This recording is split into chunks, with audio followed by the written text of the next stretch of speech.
Subscribe करें गुरुजी world और bell icon को प्रेस करें सबसे पहले सिलेक्शन के लिए। नमस्कार, जय हिंद, वंदे मातरम। दोस्तों, आप सभी का स्वागत है गुरुजी वर्ल्ड एग्जाम स्टडी प्लेटफॉर्म में। दोस्तों, आज की इस वीडियो में बात करने वाले हिंदी के पेडागोजी प्लस कॉन्सेप्ट के क्वेश्चंस, बीच बीच में कॉन्सेप्ट वाले क्वेश्चंस यानी व्याकरणिक क्वेश्चंस को भी रखा है। बात करेंगे पहले क्वेश्चन की कि दल शिक्षण में शिक्षकों की संख्या क्या होती है। पेडागोजी का क्वेश्चन है। हिंदी में इस तरीके के क्वेश्चंस हमेशा आते हैं और हमेशा आते रहेंगे, याद रखिएगा। दल शिक्षण में शिक्षकों की संख्या क्या होती है। एक्चुअल में दल शिक्षण होता क्या है। दल शिक्षण दोस्तों पहले समझ लीजिएगा कि टोली का जो अवस्था है, यानी टोली की बात करें, इसमें बच्चे समूह में सीखते हैं। तो इसमें क्या होता है कि एक टोली, एक ग्रुप्स बनाए जाते हैं और इसको हम कहा जाता है, इसको हम कहते हैं दल शिक्षण। अब संख्या कितनी होती है। शिक्षक का अभाव होता है, एक से अधिक या 20 शिक्षक होते हैं या फिर नन ऑफ दीज। तो दोस्तों, अगर सिंपल सी बात करें कि दल शिक्षण होगा, टोली होगी, तो उसमें क्या मैं कह सकता हूं कि शिक्षक का अभाव होगा? नहीं भाई, अगर दल होगा तो शिक्षक भी होगा, अगर बच्चे होंगे तो शिक्षक भी होगा, ठीक है ना। बिना शिक्षक के बच्चे का कोई अस्तित्व है ही नहीं, ठीक है ना, याद रखिएगा। एक से अधिक राइट आंसर हो जाएगा। क्यों हो जाएगा?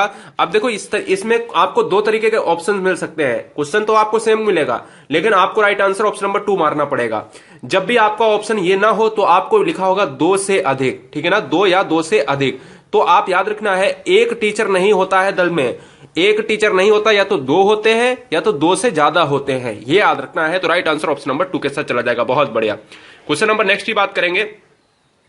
निरुचता का विलोम शब्द क्या है। अब व्याकरण पे एकदम से आ गए हम, तो देखिएगा निरुचता का विलोम शब्द क्या है। आतुरता, रुग्णता, स्वस्थता या स्वच्छता। निरुचता का विलोम शब्द बहुत एग्जाम में पूछा जाने वाला क्वेश्चन है और इसको हर बच्चा कहीं ना कहीं वो लगा देता है आतुरता, तो कहीं ना कहीं लगा देता है स्वस्थता। तो सिंपल सी बात है कि राइट आंसर बच्चों ने सभी आंसर सही दिए हैं इस कमेंट बॉक्स में आज की वीडियो में। बहुत बढ़िया। यहां पर क्या आंसर हो जाएगा? रुग्णता हो जाएगा। Option number 2 is right answer हो जाएगा। एक और यहां पर लेते हैं पेडागोजी का क्वेश्चन। पेडागोजी क्वेश्चन देख रहे हैं।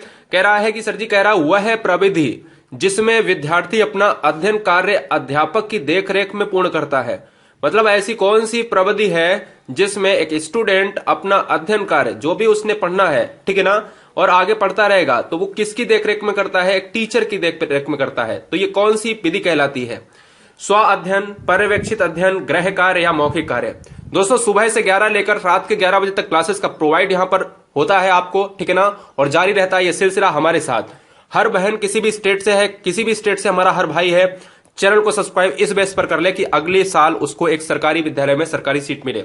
राइट आंसर क्या हो जाएगा? पर्यवेक्षित अध्ययन के तहत क्या होता है कि विद्यार्थी अपना पूर्ण देखरेख में करता है, एक अध्यापक के रखरखाव में ही अपना अध्ययन करता है। याद रखना है, बहुत इंपॉर्टेंट क्वेश्चन है पर्यवेक्षित। अब पर्यवेक्षित का मतलब ही समझ रहे होंगे ना, कि मतलब देखरेख में किया जाने वाला अध्ययन कहलाता है पर्यवेक्षित अध्ययन। बहुत बढ़िया। क्वेश्चन लेते हैं एक बार फिर से। पेडागोजी के बाद हम व्याकरण पर आते हैं। कहता है कि गाल बजाना, प्रश्न नंबर 4, गाल बजाना का अर्थ क्या है गाइस? पिटाई करना, डींग हाँकना, गाली देना या फिर क्रोधित होना। तो गाइस, अगर हम बात करें, कल हमने आपसे कहा था कि अगर मगर करना, मतलब कहते थे कि उसको जो है टाल मटोल करना। मैंने कल एक क्वेश्चन कराया था, बहुत इंपॉर्टेंट था। ऐसे ही हमने एक और क्वेश्चन लिया है जो कम से कम 4 बार एग्जामों में रिपीट हुआ है, जितने भी स्टेट है। तो यहां पर पूछा जाता है गाल बजाना का अर्थ क्या है। तो राइट आंसर हो जाएगा डींग हाँकना। क्या हो जाएगा सर? डींग हाँकना हो जाता है। ऑप्शन नंबर क्या हो जाएगा सर? 2 हो जाएगा। बहुत बढ़िया। क्या हो जाएगा? ऑप्शन नंबर 2 हो जाएगा। बहुत अच्छे। चलते हैं क्वेश्चन नंबर नेक्स्ट की बात करते हैं। हिंदी वर्णमाला में स्वरों की संख्या। आते हैं हिंदी पर, तो देखिएगा, बात करते हैं हिंदी वर्णमाला में स्वरों की संख्या। यहां से आपके 3 से 4 क्वेश्चन बनेंगे। कहता है वर्णों में स्वरों की संख्या। वर्णमाला क्या होती है? वर्णमाला वो होती है जो वर्णों का एक व्यवस्थित क्रम होता है, उसको हम वर्णमाला कहते हैं। पहला क्वेश्चन। दूसरा क्वेश्चन कहता है कि वर्णमाला में अक्षर कितने होते हैं? तो आप कह सकते हो, आप 52 की बात कर लेते हो सामान्यतः, ठीक है ना, बाद बाकी तो बात की बात है। हिंदी वर्णमाला में स्वरों की संख्या कितनी है? तो आप कहते हो सर 11 होती है। तो राइट आंसर ऑप्शन नंबर 3 के साथ चला जाएगा। जब भी स्वर की बात आए तो पूछा जाता है स्वर क्या है। स्वर वो होते हैं जिनको बोलने के समय हम किसी का यहां पर साथ नहीं लेते, मतलब जिनको बोलते समय हम बिल्कुल स्वतंत्रता पूर्वक उनको आसानी से बोल लेते हैं, वो स्वर कहलाते हैं, ठीक है ना। इनको बोलने के लिए किसी की जरूरत नहीं पड़ती। और व्यंजन की संख्या अगर पूछे तो व्यंजन की संख्या होती है 33 होती है। 11 स्वर, 33 व्यंजन, और साथ में व्यंजन क्या होता है? स्वरों की सहायता से बोले जाने वाले शब्द व्यंजन कहलाते हैं, ठीक है, याद रखिएगा। तो राइट आंसर ऑप्शन नंबर 3 हो जाएगा। क्वेश्चन नंबर 6 देखते हैं। एक क्वेश्चन बहुत इंपॉर्टेंट जो पहले कभी ना हुआ हो, अद्भुत है, अनुपम है, अपूर्व है, अभूतपूर्व है। अब देखो 3 ऑप्शंस हैं हमारे पास। तीन ऑप्शंस में बच्चा परेशान हो जाता है कि हम क्या लगाएं, जो पहले कभी ना हुआ हो। लेकिन आज की इस वीडियो में कमेंट हर बच्चे का सही होना चाहिए। कोई देखिएगा कमेंट, कोई गलत कमेंट आ रहा है तो उसको बताइएगा कि भैया ये आंसर नहीं होगा। अगर कोई भी आपको कमेंट में नीचे गलत दिख रहा है तो आपको बताना होगा कि ये आंसर नहीं होगा, राइट आंसर ऑप्शन नंबर 4 के साथ जाएगा, अभूतपूर्व हो जाएगा। क्योंकि गलतियां दोस्तों करोगे, उनको सीखना भी बहुत जरूरी है कि आगे कोई भी क्वेश्चन आए तो गलत ना हो। क्वेश्चन नंबर 7 पेडागोजी से लेते हैं।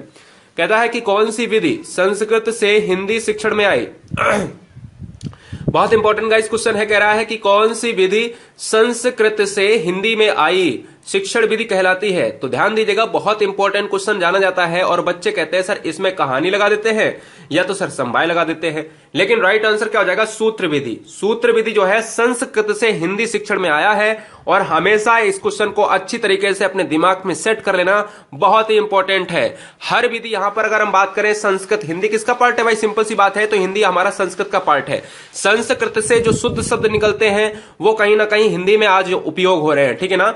जननी कही जाने वाली भाषा संस्कृत है। साथ ही साथ right answer option number first के साथ चला जाएगा। किसके साथ, ऑप्शन नंबर फर्स्ट के साथ चला जाएगा। सभी का भाषा का अगर हम उल्लेख की बात करें, कहां से आई है दोस्तों, पाली भाषा की बात हुई थी, है ना, वो भी हम आगे क्वेश्चन कराएंगे। क्वेश्चन नंबर नेक्स्ट की बात करेंगे। क्वेश्चन नंबर नेक्स्ट हमारे स्क्रीन पर है। क्वेश्चन नंबर नेक्स्ट है हमारा व्याकरण से लेते हैं एक और क्वेश्चन। पेडागोजी के बाद फिर व्याकरण पर आ गए। कह रहा सर जी दोहा में कितनी मात्राएं होती हैं। अब देखो दोहा में आपने ये तो सुना होगा कहीं 13-11 या 11-13 आपने सुना होगा, लेकिन अभी भी कंफ्यूज हो आप, 11 होती हैं या 13 होती हैं, 13-11 कहां होती हैं। सुनिएगा, दोहा आए, सोरठा आए, रोला आए, हरगीतिका आए, कुंडलिया आए, ये सभी वर्ड जो मैंने नाम लिए हैं ये सभी क्या होते हैं, ये होते हैं आपके मात्रिक होते हैं, मतलब मात्राओं पर आधारित, ठीक है। और एक वर्डिक होता है, जैसे वर्डिक की बात करते हैं, है ना, वर्डिक में सवैया आपकी बात होती है। लेकिन अगर हम बात करें यहां पर दोहा की बात, दोहा में चरणों की संख्या 4 होती है। पहला चरण ये है, दूसरा चरण ये है, तीसरा चरण ये है, ठीक है, चौथा चरण ये है। पहले और तीसरे चरण में जो मात्राएं होती हैं वो 13 होती हैं और दूसरे और चौथे चरण में मात्राएं होती हैं 11 होती हैं। 13-11 कितनी होती हैं, 3 1 4 और 2, यानी 24 मात्राएं होती हैं। तो राइट आंसर ऑप्शन नंबर 4 के साथ चला जाएगा। यानी अगर आपको यह कहा जाए कि दोहा में पहले चरण और तीसरे चरण में मात्राएं कितनी होती हैं, तो आपको याद रखना है 13 और दूसरे और चौथे चरण में होती हैं 11। अगर मैं सोरठा की बात करूं तो सोरठा बिल्कुल उल्टा होता है, पहले तीसरे में 11 और दूसरे चौथे में 13, उसमें भी 24 होंगी, रोला में भी 24 होंगी। लेकिन फर्क यह है कि उल्टा इधर हो जाता है, उधर हो जाता है, फर्स्ट 3 और 2 4 हो जाता है ना। तो ये चीजें याद रखिएगा। Right answer option number 4। Channel को सब्सक्राइब गाइस कर लेना, बेहतरीन स्टडी प्लान के लिए हर बहन हर भाई इस चीज को नजरअंदाज ना करे, क्योंकि चीजें बिल्कुल आपके स्क्रीन पर वैसी ही आती हैं। देखो हम इसलिए चैनल को सब्सक्राइब करने के लिए बोलते हैं कि भाई आप लाइव क्लास को मिस ना करो, ये मेरा मोटिव है। और याद रखना 2% भी मेरी मेहनत अगर साकार हो गई तो समझ लीजिए मैं धन्य हो जाऊंगा। क्वेश्चन नंबर 9 करिएगा, उठाइए क्वेश्चन नंबर 9। निर्वेद किस रस का स्थायी भाव है। बहुत अच्छे, आप लाखों का परिवार है और लाखों का परिवार तभी बनता है गाइस जब आप भरोसा करते हैं, और भरोसा आपने किया है तो चीजें बिल्कुल आसान होने वाली हैं। क्वेश्चन नंबर 9, निर्वेद किस रस का स्थायी भाव है। करुण है, शांत है, हास्य है, वीर है। अब देखो यहां से मैं आपको 3-4 क्वेश्चन बताऊंगा, दिमाग में फिट कर लेना। हमेशा एक रस से क्वेश्चन हमेशा आता है। देखिएगा, जब भी हम बात करते हैं श्रृंगार की बात करते हैं तो आप कहते हो रति, हास्य की बात करते हैं तो आप कहते हो हास, है ना, शोक की बात करते हैं तो आप कहते हो सर करुण की बात आती है। लेकिन निर्वेद किसका है, निर्वेद दोस्तों है आपका शांत रस का, ठीक है। निर्वेद जो स्थायी भाव, हर रस का एक स्थायी भाव होता है। जैसे आप शोक की बात करते हो तो सर करुण की बात आ जाती है ना, तो यहां पर याद रखना है शांत हो जाएगा। हास्य की बात करते हो तो हास्य की बात आ जाती है। इसलिए अगर हम बात करें निर्वेद का स्थायी भाव कौन सा है, शांत हो जाएगा। एक और क्वेश्चन आता है यहां पर, कहता है रसों की संख्या क्या है। ध्यान दीजिएगा, रसों की संख्या क्या है, रसों की संख्या है आपकी 8 है, ठीक है, 8 है। अब ये 8 किसके अनुसार है, ये भी तो दिमाग में आया है। ये 8 है दोस्तों भरत मुनि के अनुसार। किसके अनुसार है, अगर क्वेश्चन में यह आए कि भरत मुनि के अनुसार रसों की संख्या कितनी है, 8 है व्याकरण में, हिंदी में। और अगर क्वेश्चन में यह आए कि वर्तमान में रसों की संख्या कितनी है, तो वो 11 है, ठीक है, 11 है। जब भी नाम लेकर आए भरत मुनि का तो आप 8 मारेंगे, जब भी मारे आप केवल रसों की संख्या तो अगर 8 ऑप्शन में ना हो तो आप 11 मारेंगे, ठीक है, याद रखिएगा। बहुत बढ़िया। तो चलिएगा नेक्स्ट क्वेश्चन की बात करते हैं। नेक्स्ट क्वेश्चन लेते हैं यहां पर एक और क्वेश्चन बेहतरीन। किस स्थिति में हिंदी को राजभाषा बनाने का निर्णय लिया गया। बड़ा अच्छा क्वेश्चन है, यहां से बनेगा 2 क्वेश्चन और आज आपको फैक्ट भी पता चल जाएगा कि जिंदगी में आप भूलोगे नहीं। क्या फैक्ट था किस तिथि में हिंदी को राजभाषा बनाने का निर्णय लिया गया? 15 अगस्त 1947 को, 14 सितंबर 1949 को, 26 जनवरी 50 या 14 सितंबर 50? बताएंगे। फटाफट आंसर दीजिएगा, उड़ाएगा क्वेश्चन को। दोस्तों अगर हम बात करें किस तिथि को हिंदी को राजभाषा, भारत की राजभाषा क्या है, तो भारतीय संविधान में हिंदी को राजभाषा के रूप में माना गया है। दूसरा क्वेश्चन, हिंदी भाषा को राजभाषा कब लिया गया? तो राइट आंसर होगा 14 सितंबर 1949 को। तीसरा क्वेश्चन कि ये बताओ कि हिंदी दिवस कब मनाते हैं? कोई बताएगा हिंदी दिवस कब मनाते हैं? कमेंट फास्ट करिएगा। हिंदी दिवस कब मनाते हैं? तो हिंदी दिवस मनाते हैं 14 सितंबर को। क्या सर? 14 सितंबर को मनाते हैं, क्योंकि पहली बार जब हुआ था तो 14 सितंबर 1949 को यहां पर लागू हुआ था, निर्णय लिया गया था राजभाषा को बनाने के लिए। अनुच्छेद हमारा 343 से 351 तहत इसकी व्याख्या होती है भारतीय संविधान में, ठीक है। तो इसलिए मनाते हैं 14 सितंबर को। कारण क्या है? क्योंकि हमने लागू करा था, हमने निर्णय लिया था 14 सितंबर 1949 को हिंदी को बनाने का। बहुत बढ़िया। क्या है? राजभाषा है, अनुच्छेद 343 टू 351, ठीक है, याद रखिएगा। बहुत अच्छे। क्वेश्चन नंबर नेक्स्ट की बात करेंगे। क्वेश्चन नंबर नेक्स्ट हमारे स्क्रीन पर है कि भारतीय संविधान की 8वीं अनुसूची में शामिल भाषाओं की संख्या क्या है? भारतीय संविधान की 8वीं अनुसूची में शामिल भाषाओं की संख्या क्या है? तो शामिल भाषाओं, जब भी हम भारत के अनुच्छेद की बात करते हैं तो हमने आपको बताया 343 से 351, ठीक है। लेकिन अगर हम बात करें आपसे अनुसूची, भारत में वर्तमान में अनुसूची कितनी है? 12 अनुसूचियां हैं। मूल संविधान में कितनी अनुसूचियां थी? 8 अनुसूचियां हैं। भारत में 8वीं अनुसूची क्या कहती है? 8वीं अनुसूची यह कहती है कि भारत में सभी भाषाओं का उल्लेख है, जिसमें 22 भाषाओं को हमने लिया है। राइट आंसर ऑप्शन नंबर 3 के साथ चला जाएगा, ठीक है। राइट आंसर ऑप्शन नंबर 3 के साथ चला जाएगा। 22 भाषाओं का उल्लेख है भारतीय संविधान में, अनुच्छेद 343 टू 351। बहुत अच्छे। 12वां क्वेश्चन कह रहा है, पेडागोजी क्वेश्चन है, कह रहा है सर बालक को भाषा शिक्षण की शिक्षा देने का माध्यम होना चाहिए। अगर आपके सामने बच्चा आया है पढ़ने के लिए गाइस, बहुत अच्छे इंपॉर्टेंट तरीके से लगाइएगा। बालक को भाषा शिक्षण की शिक्षा देने का माध्यम कैसा होना चाहिए? बेहतरीन गाइस, बेहतरीन क्वेश्चन को 12 को क्वेश्चन को उठाइएगा फटाफट। बहुत अच्छा क्वेश्चन है। कह रहा है बालक को भाषा शिक्षण की शिक्षा देने का माध्यम कैसा होना चाहिए? क्या द्वितीय भाषा? अब उसकी द्वितीय भाषा क्या है, क्या उसको पता है? नहीं पता है तो क्या वो सीख पाएगा? नहीं सीख पाएगा। प्रादेशिक भाषा, क्या प्रादेशिक भाषा में आसान होगा शिक्षण पद्धति को? बिल्कुल नहीं होगा। राष्ट्रभाषा, क्या बच्चा एक ऐसा समाज है जहां पर हम कहते हैं कि हर कोस पर बोली बदल जाती है, लेकिन हम क्या राष्ट्रभाषा की बात करते हैं? क्या राष्ट्र में जो भाषा चल रही है और जो हमारे समाज में जो हमारा एक ऐसा तबका आता है जहां हम इसको लोकल भाषा के रूप में जानते हैं, क्या हम उस भाषा को और राष्ट्र के भाषा से हम ले सकते हैं? कुछ वर्ड ऐसे होते हैं जो नहीं मिलते हैं। इसलिए याद रखना, जो बच्चा मातृभाषा में चीजें लेता है वही आपका राइट आंसर हो जाएगा। मातृभाषा में उसको शिक्षा दीजिएगा और अच्छी तरीके से शिक्षण पद्धति उसके दिमाग में सेट हो जाएगी। Right answer option number first हो जाएगा। चैनल को गाइस सब्सक्राइब कर लेना। बेहतरीन स्टडी प्लान के लिए आप सभी नए हैं तो चैनल को एक बार जरूर सब्सक्राइब करें, और एक साथ सभी बच्चे, आपसे निवेदन रहेगा सभी बच्चे एक साथ में लाइक का प्रेस करेंगे, जिससे हमें पता चल जाएगा कितने लाइक अभी यहां पर प्रोवाइड हुए। बात करते हैं क्वेश्चन नंबर 13। गद्य शिक्षण को प्रभावशाली शिक्षण प्रविधि है। गद्य शिक्षण, गद्य और पद्य में अंतर कल बताया था कि गद्य वो होता है जो आप पढ़ सकते हैं, उनमें लय नहीं होती। लयबद्ध कौन होते हैं? लयबद्ध होते हैं आपके पद्य होते हैं, ठीक है ना। तो याद रखिएगा, बिना बोले बिना कहे पद्य को नहीं पढ़ा जा सकता है, लेकिन मौन होकर गद्य को पढ़ा जा सकता है। मौन होकर गद्य को पढ़ा जा सकता है, मौन होकर पद्य को नहीं पढ़ा जा सकता है। ये डिफरेंस होते हैं। गद्य शिक्षण की प्रभावशाली शिक्षण प्रविधि कौन सी है? तो यहां पर व्याख्यान विधि है, प्रत्यक्ष विधि है, स्पष्टीकरण विधि है। इनमें से कोई नहीं। राइट आंसर क्या चला जाएगा? फटाफट कमेंट करिएगा। ये पेडागोजी का क्वेश्चन बेहतरीन स्टडी प्लान के लिए यहां ध्यान दीजिएगा। इस क्वेश्चन का आपको स्क्रीन शॉट ले लेना है और या फिर लिख लेना है, ठीक है। ऐसे लिख लेना है और आंसर आगे केवल लिख देना है स्पष्टीकरण विधि। क्या है? गद्य शिक्षण की प्रभावशाली स्पष्टीकरण विधि होती है और ये प्रयोग करा जाता है एक बच्चे के सामने शिक्षक के द्वारा शिक्षण पद्धति में, ठीक है ना, अध्यापन कार्य हेतु और रुचिकर बनाने के लिए। बहुत अच्छे। क्वेश्चन नंबर क्या हो जाएगा? ऑप्शन नंबर 3 हो जाएगा। क्वेश्चन नंबर 14 यहां पर देखेंगे, कुमाऊनी बोली किस क्षेत्र में बोली जाती है? कुमाऊनी बोली किस क्षेत्र में बोली जाती है? बताएंगे सर जी। तो कुमाऊनी बोली अगर हम बात करें, कुमाऊनी की बात करें तो छत्तीसगढ़ की है, हिमाचल प्रदेश की है, बिहार की है, हरियाणा की है। जब भी हम हिंदी की बात करते हैं तो हिंदी में उपबोलियों की संख्या 18 आती है, ठीक है ना, 18 आती है। लिपि आपकी देवनागरी है।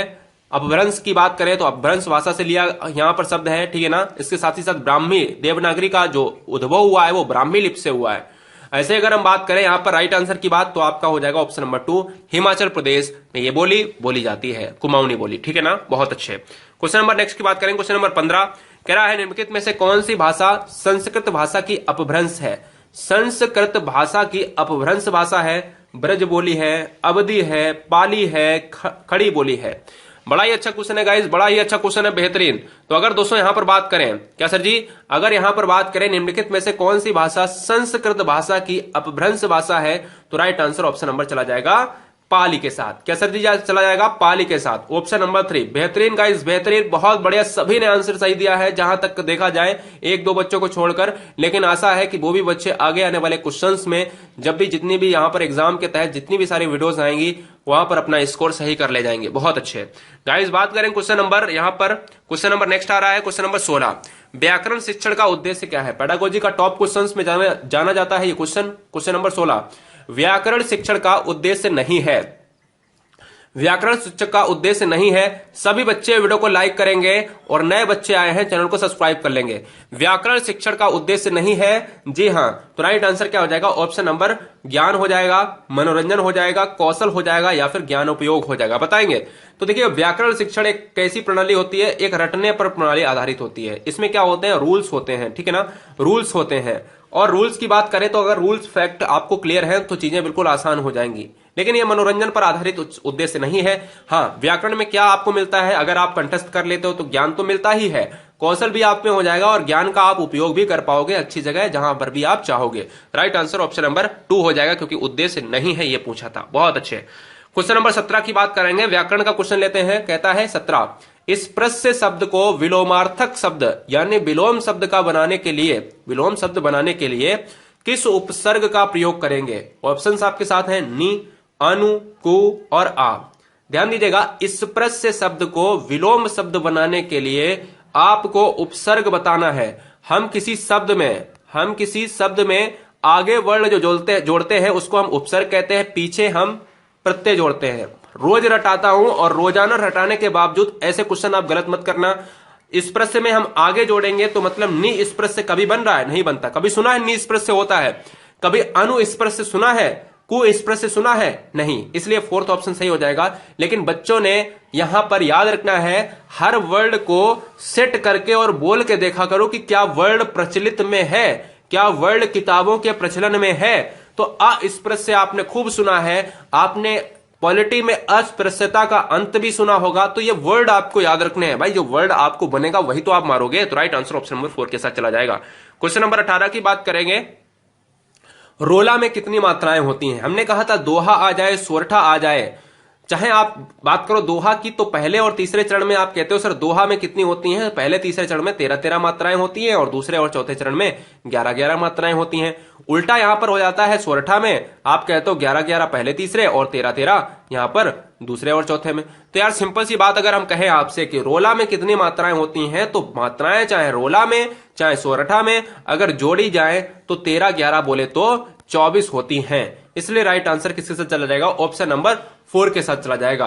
रोला कैसा है? एक मात्रिक छंद है। रोला उसमें भी अंदर से पूछा जाए कैसा है, सम मात्रिक है या विषम मात्रिक? तो सम मात्रिक छंद है, ठीक है, याद रखिएगा। बहुत बढ़िया। देखिएगा, शिक्षा के संदर्भ में सामाजिकरण से तात्पर्य क्या है? अब सामाजिकरण से तात्पर्य आपको बताना है कि भाई शिक्षा के संदर्भ में क्या हो सकता है। ये बच्चे बहुत ज्यादा परेशान हो जाते हैं क्योंकि 2 ऑप्शन इनमें सही लग सकता है। तो बच्चा कहीं ना कहीं 50% एक ऑप्शन पे चला जाता है, 50% दूसरे ऑप्शन पर चला जाता है। तो आज एक बार अगर देख लेंगे तो आगे कभी गलत नहीं होगा।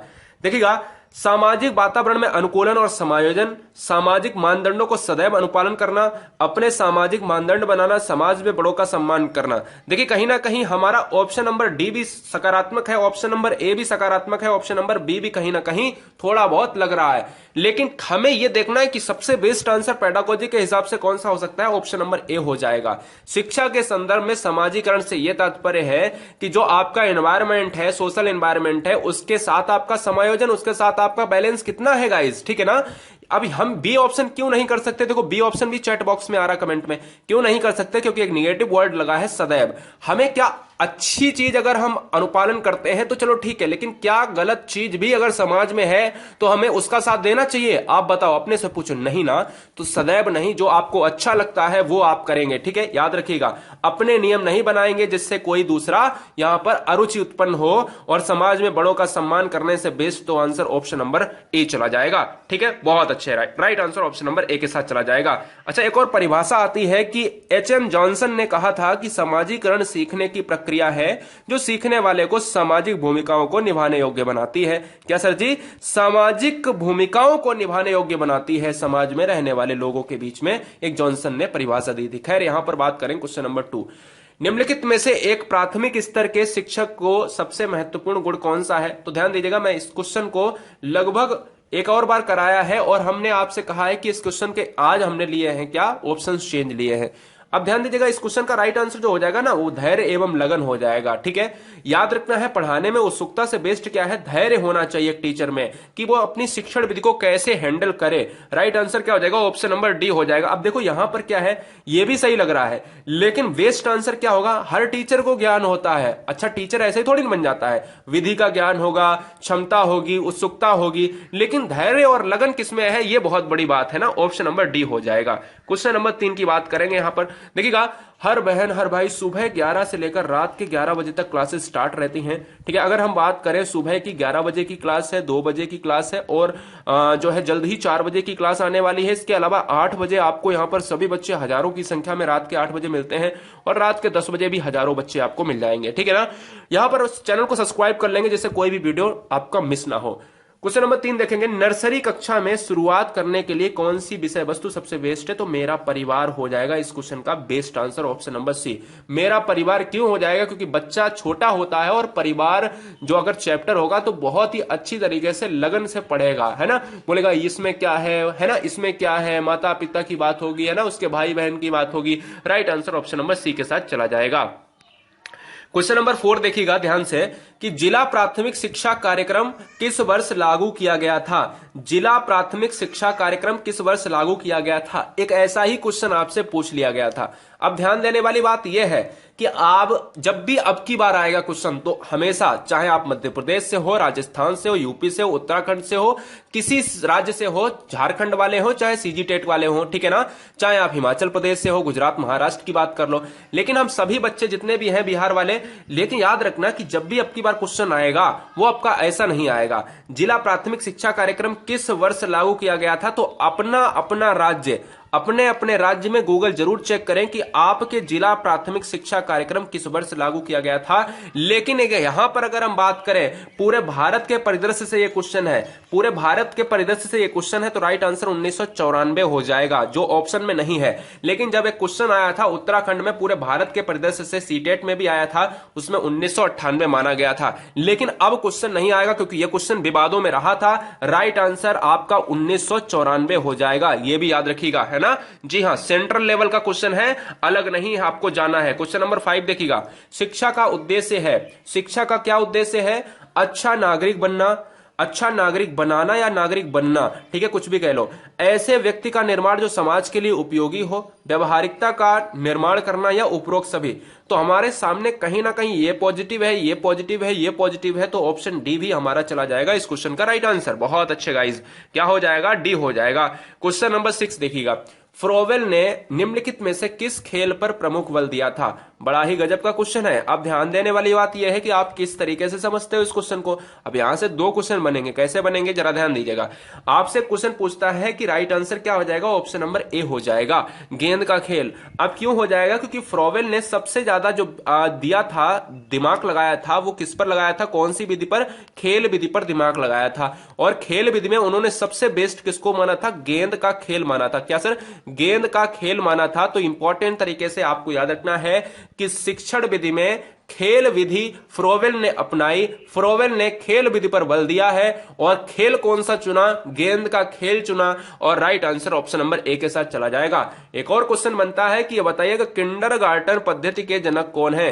किंडरगार्टन पद्धति के जनक कौन है? तो मिस्टर फ्रोवेल हो जाएगा इस क्वेश्चन का राइट आंसर। ठीक है, राइट आंसर ऑप्शन नंबर फिलहाल ए के साथ चला जाएगा, गेंद के खेल के साथ। बहुत बढ़िया गाइस, उड़ाइए क्वेश्चन नंबर 7। बहुत अच्छा क्वेश्चन है और बहुत सिंपल क्वेश्चन है। हर बहन हर भाई सैल्यूट है आप सभी को। देखिएगा क्वेश्चन नंबर 7 उठाइएगा। हाँ जी, 7 से लेकर 30 तक जो बच्चे अभी आए हैं, 7 से लेकर 30 तक एकदम फटाफट यहां पर रुक जाएंगे, बिल्कुल जैसे हैं वैसे। कोई भी काम करो, मुझे नहीं फर्क पड़ता है। वीडियो के लिए तो समय निकाल लो मेरे भाई। प्रयोगात्मक विधि को सर्वप्रथम प्रस्तावित किया। प्रयोगात्मक विधि की बात करें तो प्रयोगशाला से रिलेट करता है और right answer option number C के साथ चला जाता है। जुड ने दिया था नहीं, राइस ने दिया था नहीं, विलियम बुंट ने दिया था, बिल्कुल बात सही है। इनको प्रयोगात्मक विज्ञान का प्रयोगशाला इन्होंने ही सबसे पहले, अगर हम बात करें 1879 की शायद बात थी और जर्मनी की बात थी और विलियम बुंट थे इनका नाम था और जर्मनी का शहर था लिप्सिंग शहर। ठीक है ना, बहुत बढ़िया। तो राइट आंसर ऑप्शन नंबर किसके साथ चला जाएगा? ऑप्शन नंबर सी के साथ चला जाएगा। और भारत में सबसे पहले प्रयोगशाला जो हुई थी वो हुई थी आपके डॉक्टर सेन गुप्ता की बात थी और 1916 में भारत में पहली प्रयोगशाला स्थापित हुई थी कलकत्ता में। ठीक है, याद रखिएगा। हाँ, इलाहाबाद का भी नाम आता है। क्वेश्चन नंबर 8 की बात करते हैं। बालक का चिंतन किसके द्वारा प्रदर्शित नहीं होता है? बालक का चिंतन किसके द्वारा प्रदर्शित नहीं होता है? आत्म केंद्रित, बिल्कुल आत्म केंद्रित होना चाहिए, सजीवतावाद होना चाहिए, यथार्थवाद होना चाहिए, व्यक्तिकवाद क्या होना चाहिए? नहीं, व्यक्तिकवाद इस क्वेश्चन का राइट आंसर हो जाएगा। देखो, यथार्थता होना चाहिए, बिल्कुल होनी चाहिए, और सजीवता, कहीं ना कहीं चिंतन में सजीवता बहुत इंपॉर्टेंट है, क्योंकि कल्पना और सजीवता, कल्पना तब हम करते हैं, तर्क वितर्क तब करते हैं जब कोई समस्या हमारे पास आती है और समस्या कहीं ना कहीं दूसरे से जुड़ी होगी और वो कहीं ना कहीं हमें सजीव रूप में लेने में कैपेसिटी होनी चाहिए हमारे अंदर। आत्म केंद्रित तो बहुत ही सबसे बड़ा रूल तो आत्म केंद्रित है। तो right answer option number D, क्योंकि हमसे पूछा था नहीं है। बहुत बढ़िया, बहुत अच्छे गाइस, बेहतरीन। क्वेश्चन नंबर 9 की बात करेंगे, ध्यान दीजिएगा गाइस। ऑप्शन नंबर यहां पर ऑप्शन नंबर 4 दिए हैं। कह रहा पियाजे के सिद्धांत के अनुसार निम्नलिखित में से कौन सा व्यक्ति के संज्ञानात्मक विकास को प्रभावित नहीं करेगा? देखो, पियाजे के अनुसार गाइस अगर ध्यान दें तो पियाजे की बात करें तो संज्ञानात्मक विकास किसने दिया था? तो पियाजे ने दिया था। ठीक है, कहां के वैज्ञानिक थे? SWT, स्विट्जरलैंड के वैज्ञानिक थे। और इसी सिद्धांत को क्या कहते हैं? इसी सिद्धांत को विकासात्मक सिद्धांत भी कहते हैं और इसी सिद्धांत को हम कहते हैं अवस्था का सिद्धांत। ठीक है, यानी इनका एक ही मकसद था कि बच्चा जैसे जैसे बड़ा होता है वैसे वैसे बच्चा का विकास होता है। कुल मिलाकर वाइगोस्की आए तो उन्होंने कहा नहीं साहब, ऐसे नहीं होता है, समाज के द्वारा होता है। तो इसमें क्या था? सामाजिक अनुभव नहीं करेगा, क्योंकि सामाजिक अनुभव की कोई बात नहीं है पियाजे के सिद्धांत में। ये तो हमारे वाइगोस्की के साहब के सिद्धांत में है, जिसको हम ZPD का सिद्धांत, जोन ऑफ प्रोक्सिमल डेवलपमेंट का सिद्धांत कहते हैं। फिलहाल ऑप्शन नंबर बी के साथ चला जाएगा। क्वेश्चन नंबर 10 की बात करें, क्वेश्चन पढ़िएगा, जवाब दीजिएगा, आपको मिलते हैं 10 सेकेंड।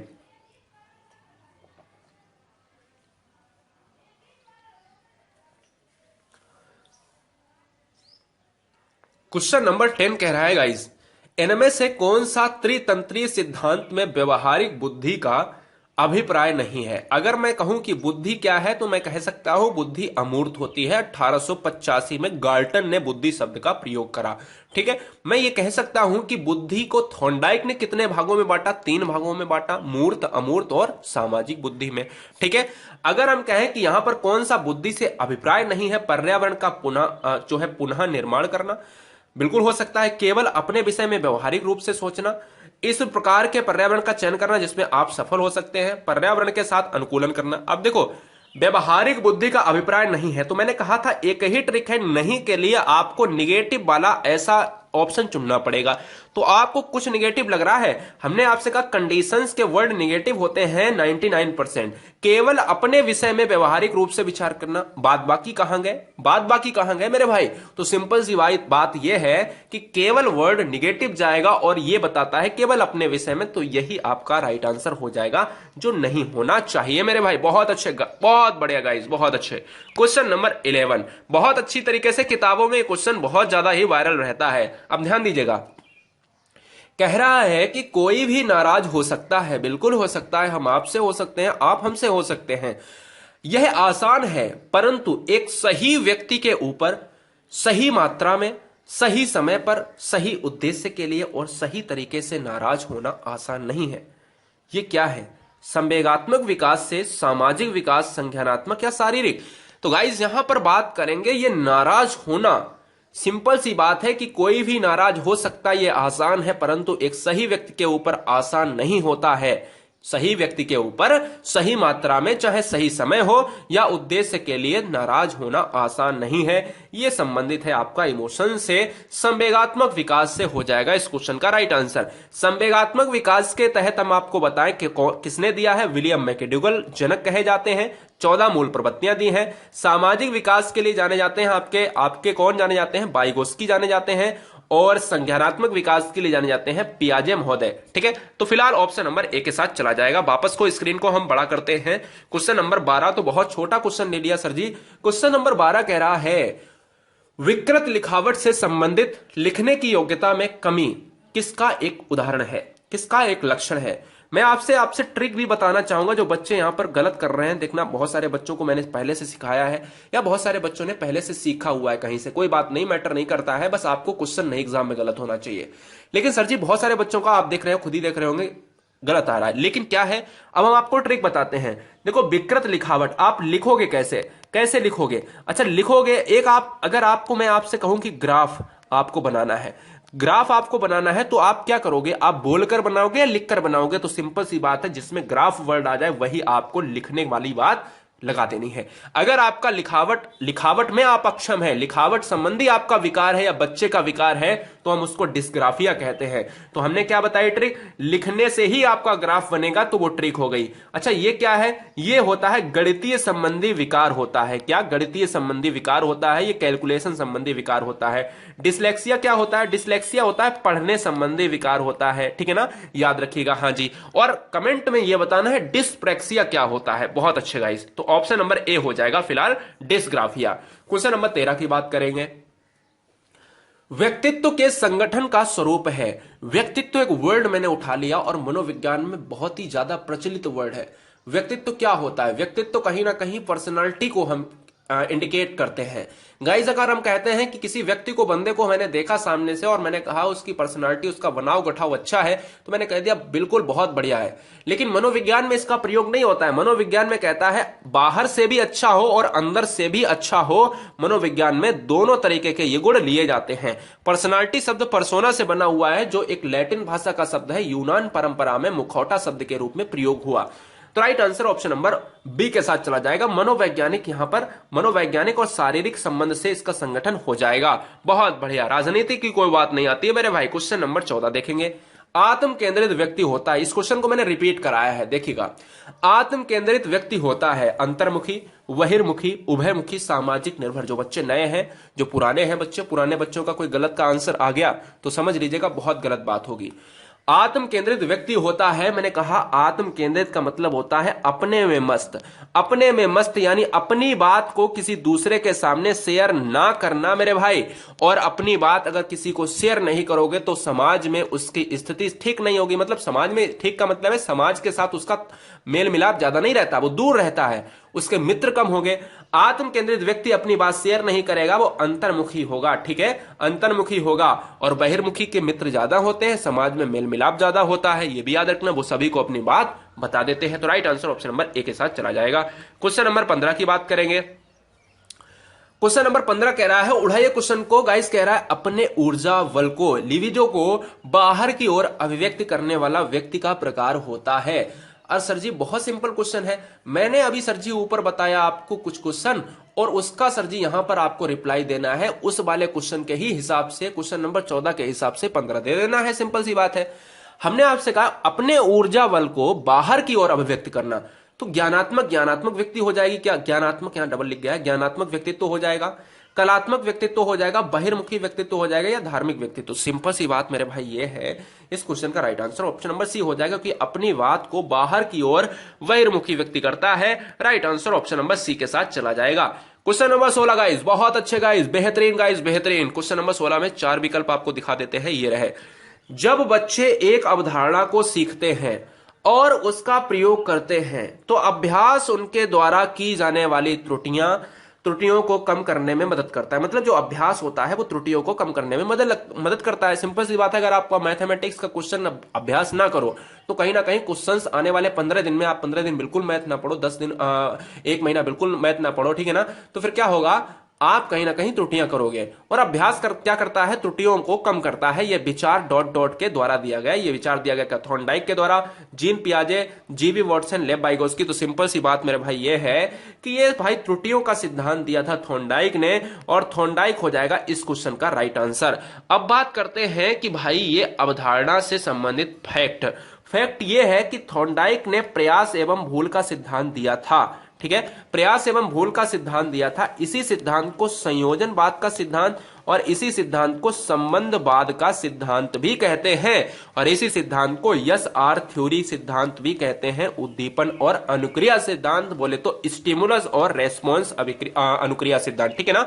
अब बात करते हैं कि भाई ये कहां के वैज्ञानिक, यूएसए के मनोवैज्ञानिक थे और बिल्ली पर प्रयोग करा, ठीक है। और जीन पियाजे के बारे में आप खूब अच्छी तरीके से जानते हो, संज्ञानात्मक विकास दिया, सामाजिक विकास दिया, और वॉटसन व्यवहारवाद के जनक कहे जाते हैं। तो भैया ठोको लाइक इसी बात पर। तो right answer option number A Thorndike के साथ। चलते हैं नेक्स्ट क्वेश्चन की तरफ। चैनल को सब्सक्राइब कर लेना बेहतरीन स्टडी प्लान के लिए। नेक्स्ट क्वेश्चन देखते हैं, क्वेश्चन नंबर 17।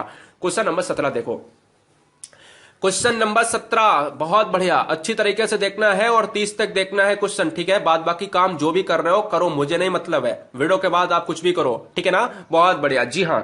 तो क्वेश्चन नंबर 17 की बात करेंगे। निम्नलिखित में से कौन सा संवेगात्मक बुद्धि से संबंधित है? संवेगात्मक इमोशंस की बात कर रहे हैं। तुम मुझे एक चीज बताओ, संवेगात्मक सिद्धांत किसने दिया था? विलियम मैकडूगन ने। क्या दिया था? 14 मूल प्रवृत्तियां दी थी। कौन संबंधित है? याद करना नहीं, गतिक प्रकम्पन नहीं, विचार करना नहीं।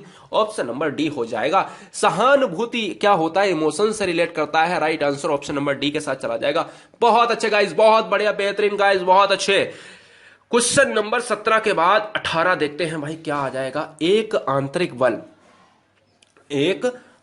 बल जो प्रोत्साहित करता है, एक आंतरिक बल जो प्रोत्साहित करता है, क्या करता है? प्रोत्साहित करता है और व्यवहार परक प्रतिक्रिया के लिए बाध्य करता है एवं उस प्रतिक्रिया को विशिष्ट दिशा उपलब्ध कराता है। हमसे कह रहा है ये आंतरिक बल है, एक बल, आंतरिक बल है जो आंतरिक ही रूप से लगता है, शरीर के अंदर की आवाज बोले तो देसी भाषा में।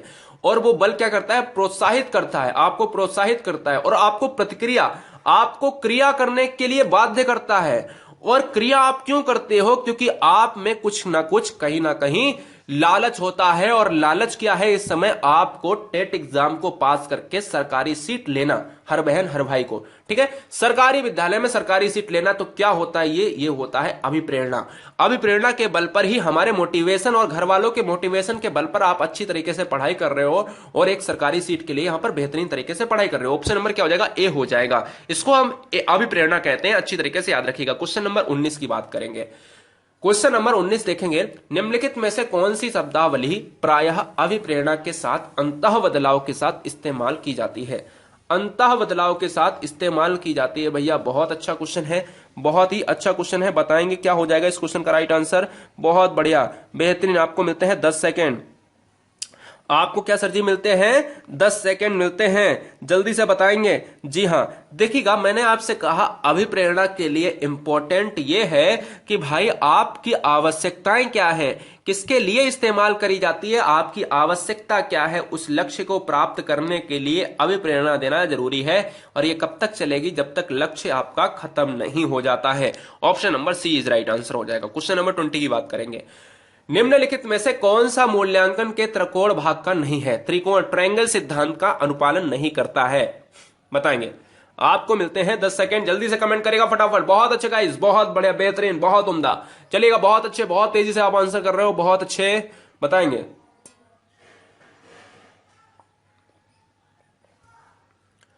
तो क्वेश्चन नंबर 20 कह रहा है मूल्यांकन के त्रिकोण का भाग नहीं है। तो शैक्षिक उद्देश्य होना चाहिए, मूल्यांकन आपका शैक्षिक उद्देश्य एम होना चाहिए। मूल्यांकन की बात करें, एवोल्यूशन होना चाहिए, कहीं ना कहीं अधिगम अनुभव। यार बिल्कुल सिस्टम, सीधी सी बात यह है कि अधिगम अनुभव अगर नहीं होगा तो कहीं ना कहीं सिंपल सी बात, बिल्कुल चीजें अधूरी होंगी। लेकिन ऑप्शन नंबर जो सी है ना, ये आपका मूल्यांकन का त्रिकोण भाग नहीं, शिक्षण का अधिगम इसमें काम नहीं करता है मूल्यांकन में।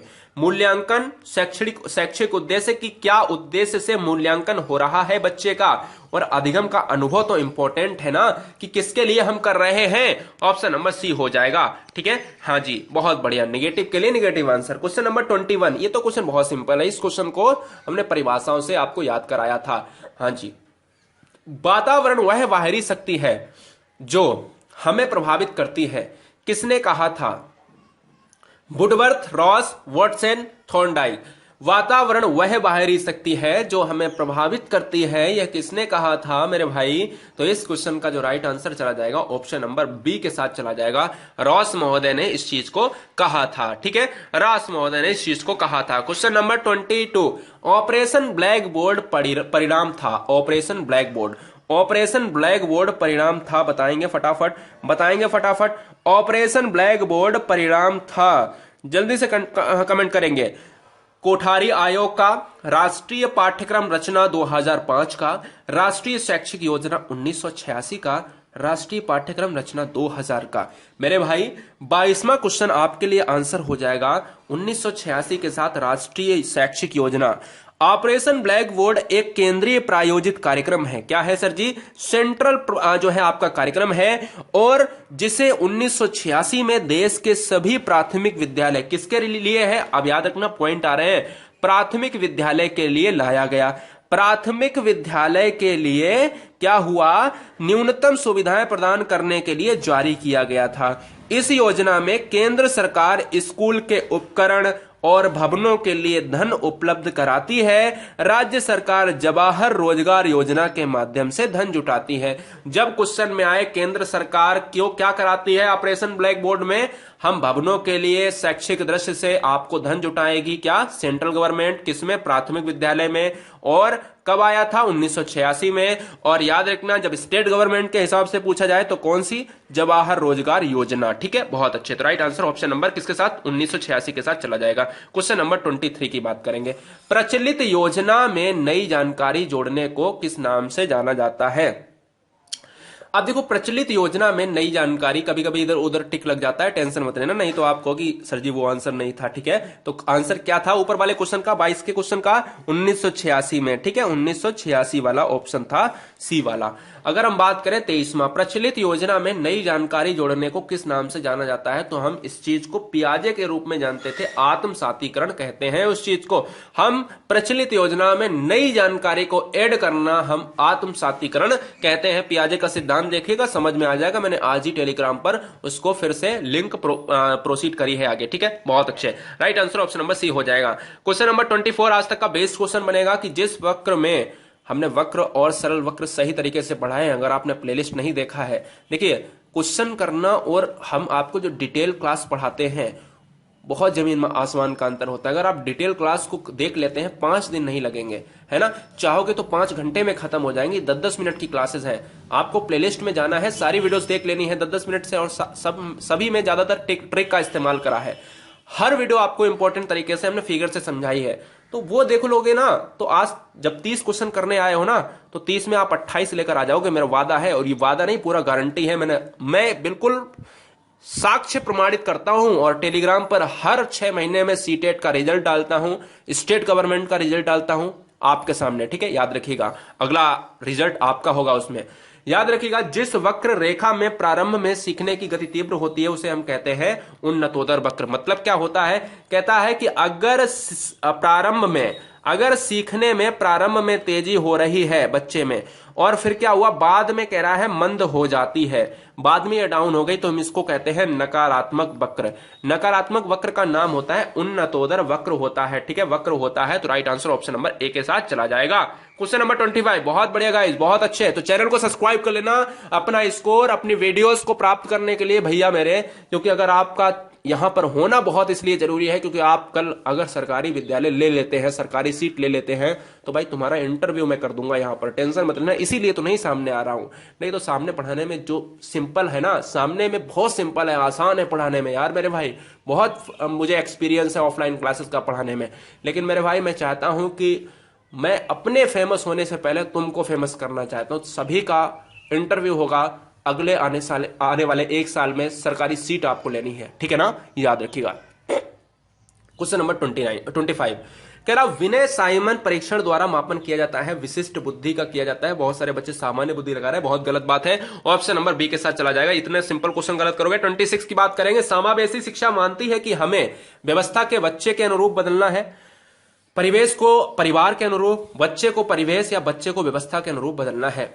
अब देखो याद रखिएगा, समावेशी शिक्षा यह मानती है कि हमें व्यवस्था को बच्चे के अनुरूप बदलना है। समावेशी शिक्षा क्या होती है? समावेशी शिक्षा एनसीएफ 2005 की देन है, नेशनल कैरिकुलम फ्रेमवर्क। कहा गया है किसी भी जाति, धर्म, संप्रदाय या भाषाई क्षेत्र का बच्चा हो, एक छत के नीचे पढ़ेगा, समावेशी शिक्षा कहलाएगा।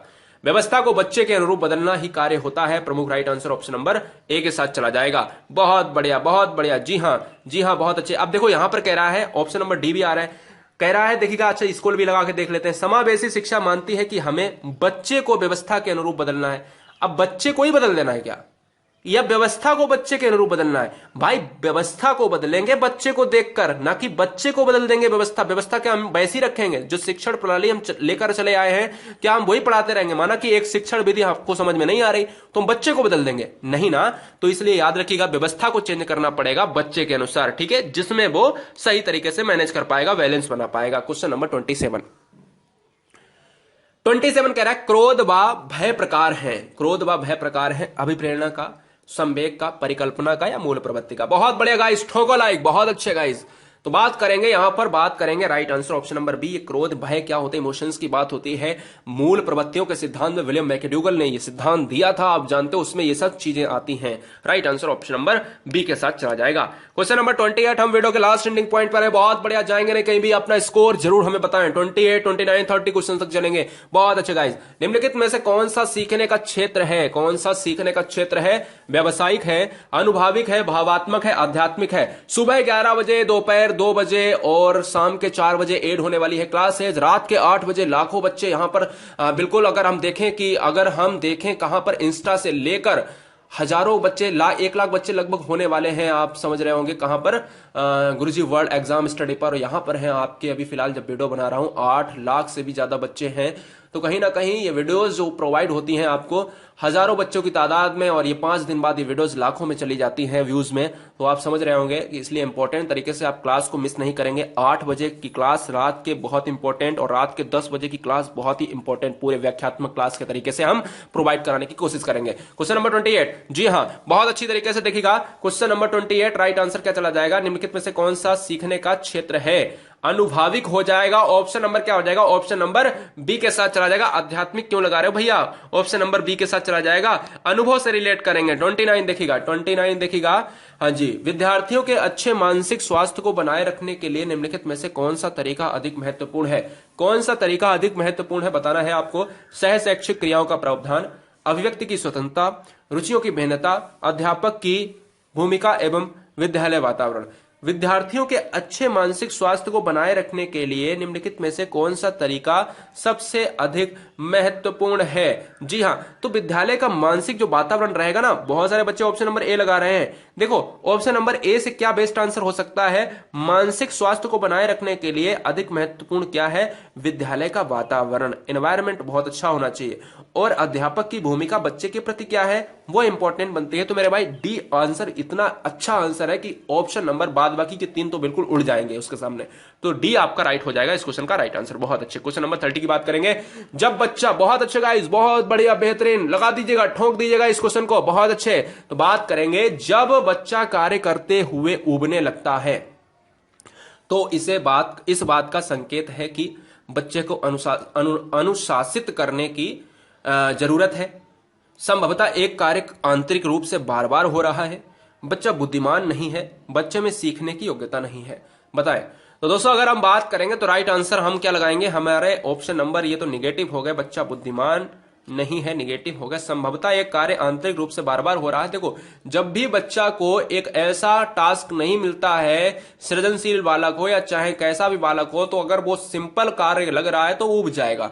तो कहीं ना कहीं बच्चा अगर ऊब रहा है तो क्या होगा, आंतरिक रूप से बार बार क्या हो रहा है, कहीं ना कहीं संकेत का कारण बन रहा है। वो कहीं ना कहीं उस कार्य को पसंद नहीं करता है जो उसके आंखों के सामने बार बार आ चुका है। ठीक है, बात करेंगे साइकोलॉजी के 35 क्वेश्चंस। ये 35 क्वेश्चंस आपके एग्जाम को बहुत कुछ तय कर देंगे, इसलिए एग्जाम के लिए ये बहुत ही इंपॉर्टेंट तरीके से देख लीजिएगा। हर बहन हर भाई पहला क्वेश्चन देखेगा कि सकारात्मक दंड का निम्नलिखित में से कौन सा उदाहरण है। बहुत सारे बच्चे क्वेश्चंस को पहले ही गलत कर देंगे, लेकिन जरूरी ये नहीं है कि भाई यहां गलत करते हो चलेगा, लेकिन एग्जाम में नहीं होना चाहिए। देखो, मित्रों के द्वारा उपहास उड़ाना, मित्रों के साथ सतह लिख दिया है समय बर्बाद करना, मीन मेक निकालना बंद करना या उपयुक्त सभी। यह क्वेश्चन एग्जाम में बहुत ट्रेंड करता है। हर बच्चा इस क्वेश्चन का आंसर लगभग 99% जो है उपरोक्त सभी लगा देता है। अब क्यों लगा देता है भाई, देखिएगा यहां पर right answer option number first हो जाएगा। हमसे क्वेश्चन क्या कह रहा था ये नहीं हमने पढ़ा। सकारात्मक दंड का मतलब होता है कि उसको प्रेरित करना। भाई नकारात्मक दंड सकारात्मक दंड दो प्रकार के होते हैं। अगर सकारात्मक दंड दे रहे हैं तो हम मार थोड़ी ना रहे उसको। सकारात्मक दंड का मतलब है यहां पर कि बच्चे को प्रेरित करना, ध्यान दीजिएगा मेरे भाई। और नकारात्मक दंड में क्या आ जाता है, इसमें प्रेरित करना आता है, सकारात्मक में इसमें प्रशंसा करना आता है, इसमें छोटे मोटे पुरस्कार आ जाते हैं, है ना। और नकारात्मक दंड में क्या आ जाता है, शारीरिक दंड देना, ठीक है, डंडे से मारना, इस तरीके के। तो मित्रों के द्वारा उपहास आपका हो जाएगा राइट आंसर। मित्रों के साथ समय बर्बाद करना कोई दंड से मतलब नहीं, मीन में निकालना कोई मतलब नहीं है। ठीक है, right answer option number first हो जाएगा। जी हां, क्वेश्चन नंबर 2 की बात करेंगे, ध्यान दीजिएगा। यहां पर 2 की बात करेंगे, बहुत एग्जाम में क्वेश्चन आता है पहला वाला जो आप बहुत नजरअंदाज करते हैं इस चीज को, है ना। क्वेश्चन नंबर 2 देखिएगा, निम्नलिखित में से कौन सा कथन अभिप्रेरण एक प्रक्रिया के संदर्भ में उपयुक्त नहीं है। यह व्यक्ति को लक्ष्य की ओर ले जाता है, यह व्यक्ति की शारीरिक आवश्यकताओं की संतुष्टि करता है, यह मनोवैज्ञानिक आकांक्षा को प्राप्त करने के लिए जो है सहायता करता है, यह व्यक्ति को अप्रिय स्थिति से दूर रखता है। हमसे कह रहा था अभिप्रेरण, मोटिवेशन। अरे यार ये बताओ, सिंपल सी बात है, हमसे पूछा है नहीं है। हमारा सिंपल सी बात है, ये भी आंसर नहीं हो सकता है क्योंकि ये तो है लक्ष्य की ओर ले जाता है। बिल्कुल बात सही है, अभिप्रेरणा मोटिवेशन, हम किसी को मोटिवेट करते हैं। आवश्यकता नहीं होगी तो भाई हम किसके लिए काम करेंगे, किसके लिए मोटिवेट रहेंगे। मनोवैज्ञानिक आकांक्षा को प्राप्त करता है, बिल्कुल ये तीनों नहीं हो सकते। तो राइट आंसर ऑप्शन नंबर 4 हो जाएगा, क्योंकि यही नहीं के लिए हमें निगेटिव लगाना पड़ता है अप्रिय स्थिति से, जबकि होना कैसा चाहिए, प्रिय स्थिति से। ठीक है ना, याद रखिएगा, बहुत बढ़िया। तो राइट आंसर ऑप्शन नंबर 4 हो जाएगा। हर बहन हर भाई कोई भी स्टेट से है, राष्ट्र हित में चैनल को सब्सक्राइब कर ले। आपका अपना परिवार है, कोई हमारा अपना परिवार नहीं है गाइस। बहुत बढ़िया। क्वेश्चन नंबर 3, एक मोटिवेशन अंदर से होना चाहिए, जगना चाहिए। क्या है हमारा मोटिव, है आपको सरकारी सीट दिलाना। क्वेश्चन नंबर 3 देखिएगा, विद्यालय में शिक्षक बालकों के समायोजन के लिए कार्य नहीं करेगा। गाइस ध्यान दीजिएगा, क्या कह रहा है सर जी, विद्यालय में शिक्षक बालकों के समायोजन के लिए कार्य नहीं करेगा। यह आपके लिए है। अगर आप विद्यालय में शिक्षक या शिक्षिका है, कोई बहन हमारी वीडियो देख रही है, कोई भाई हमारा वीडियो देख रहा है, उसके लिए है। अब देखो, शिक्षक बन के जाते हो, आप क्या नहीं करोगे, व्यक्तिगत शिक्षण की व्यवस्था करना, है ना, ये हो सकता है ना। संवेगात्मक स्थिर लाने का प्रयास करना, ये भी सकारात्मक में जाएगा। सहानुभूतिपूर्ण व्यवहार करना, ये भी जाएगा। लेकिन राइट आंसर ऑप्शन नंबर 3 के साथ चला जाएगा, यानी कठोर दंड नहीं देना है, क्योंकि नहीं के लिए हमें निगेटिव आंसर लगाना है। तो नहीं के लिए निगेटिव आंसर ही हो जाएगा इस क्वेश्चन का राइट आंसर। हम क्या नहीं करेंगे, हम दंड नहीं देंगे। बहुत बढ़िया। बात करेंगे सर जी क्वेश्चन नंबर नेक्स्ट की बात करेंगे, क्वेश्चन नंबर 4 की बात करेंगे। बहुत अच्छे, यहां पर माफी चाहेंगे, क्वेश्चन नंबर 4 की बात करेंगे। बहुत अच्छे। क्वेश्चन नंबर 4 क्या कह रहा है, देखिएगा, कह रहा है जिन विद्यालयों में समेकित शिक्षा दी जाती है उसके शिक्षकों को किस क्षेत्र विशेष में प्रशिक्षित करना चाहिए। अब देखो, समेकित शिक्षा दी जाती है, उसके शिक्षकों को किस क्षेत्र में विशेष प्रशिक्षित करना चाहिए। तो भाई विशेष आवश्यकता वाले बच्चों की पहचान और शिक्षण में, व्याख्यान विधि द्वारा शिक्षण, क्रियात्मक के साथ शिक्षण। भैया गाइस धुआं करिएगा। देखो ये तो सारे आंसर गलत हो गए, तो ये भी गलत हो गया। तो right answer option number first हो गया, क्योंकि भाई अगर आपको प्रशिक्षित करना है, शिक्षक को प्रशिक्षित करना है, तो भाई पहचान करनी बहुत जरूरी है कि बच्चा किस किसमें कमजोर है, उसकी समस्या का निदान बहुत इंपॉर्टेंट है। Right answer option number first हो जाएगा। Question number 5। जी हाँ सर जी, सुपर फास्ट वीडियो देख रहे हैं आप। यहां पर वीडियो थमती नहीं है, सुबह 11 से लेकर रात के 11 बजे तक यहां पर वीडियो नहीं थमती, इसलिए हर बहन हर भाई सब्सक्राइब कर लेगा। निम्नलिखित में से किस समूह के बच्चों को समायोजन की समस्या होती है? आज तक का सबसे जबरदस्त क्वेश्चन, पहले भी मैंने एक क्वेश्चन हमने कराया है इस तरीके का। निम्नलिखित में से किस समूह के बच्चों को समायोजन की समस्या होती है? औसत बुद्धि वाले बच्चे को, ग्रामीण बच्चे को, अध्ययनशील बच्चे को, कुशाग्र बुद्धि के बच्चे को। तो ध्यान दीजिएगा, इसमें राइट आंसर ऑप्शन नंबर 4 चला जाएगा। कुशाग्र बुद्धि में सबसे ज्यादा प्रॉब्लम होती है, समस्या उसी को ज्यादा, अगर बहुत ही ज्यादा अगर जो है वैसा काम नहीं मिलेगा जिसमें बच्चा ऊब जाएगा, है ना, तो कुशाग्र बुद्धि वाला बच्चा एक कहीं ना कहीं हम कह सकते हैं समायोजन की समस्या का ज्यादा यहां पर प्रॉब्लम क्रिएट करता है, फेस करता है। राइट आंसर ऑप्शन नंबर 4 के साथ चला जाएगा। बहुत बढ़िया, बहुत बढ़िया। बात बाकी तो सामान्य की बात है, ग्रामीण की कोई बात ही नहीं है। अध्ययनशील बच्चे तो सभी हो सकते हैं, कुशाग्र भी हो सकता है, सामान्य भी आ सकता है। तो कुशाग्र बुद्धि वाला बच्चा कहीं ना कहीं समायोजन की समस्या को फेस करेगा। बहुत बढ़िया। क्वेश्चन नंबर 6 की बात करेंगे। अंशिका एक लड़की है। अंशिका हर एक अध्याय को बहुत जल्दी सीख लेती है, लेकिन लीना सीखने में काफी समय लेती है। यह विकास का कौन सा सिद्धांत है? निरंतरता का सिद्धांत है, सामान्य से विशिष्ट का सिद्धांत है, या फिर व्यक्तिगत विभिन्नता का, या अंतः वैयक्तिक संबंध? भैया मेरे सिंपल सा क्वेश्चन आपसे मैं बताऊं कि अंशिका वही पाठ सीख लेती है और लीना वही पाठ देर में सीखती है। मतलब क्या है कि एक बच्चा ये है, एक बच्चा ये है, ये अंशिका है, ये लीना है, और हम सभी जानते हैं अंशिका लीना से कुछ ना कुछ भिन्न है। अंशिका लीना से कुछ ना कुछ भिन्न है, और इस भिन्नता को हम कहते हैं वैयक्तिक विभिन्नता। राइट आंसर ऑप्शन नंबर 3 हो जाएगा। चाहे एक गर्भ से 2 जुड़वा बच्चे ही क्यों ना पैदा हो, हमेशा उनमें कुछ ना कुछ डिफरेंस रहेगा, वही वैयक्तिक विभिन्नता होती है। Question number 7। इस तरीके के इस वीडियो में 2 क्वेश्चंस मिलेंगे, ध्यान दीजिएगा, और बहुत सारे बच्चों को ये क्वेश्चन एग्जाम में मिलेगा, इस बार भी मिलेगा। देखो, बहुबुद्धि से हमेशा क्वेश्चन आया है, बहुबुद्धि आ जाए चाहे बहुप्रतिभा आ जाए, यार बहुत इंपॉर्टेंट है ये टॉपिक। अब ध्यान देने वाली बात यह है कि आप क्वेश्चन को कर पाते हो एग्जाम में या नहीं कर पाते हो। हम आज आपको बता देते हैं बहुबुद्धि के 1-2 क्वेश्चन हम ट्रिक से बता देते हैं। अगर आपसे ये कहे कि कौन सी आलोचना है, हमेशा आलोचना ही पूछता है वहां पर ज्यादातर। देखिएगा, निम्नलिखित में से कौन सा बुद्धि के बहुप्रतिभा का मतलब है बहुबुद्धि या बहुप्रतिभा सिद्धांत एक ही चीज है, ठीक है, सिद्धांत की आलोचना है।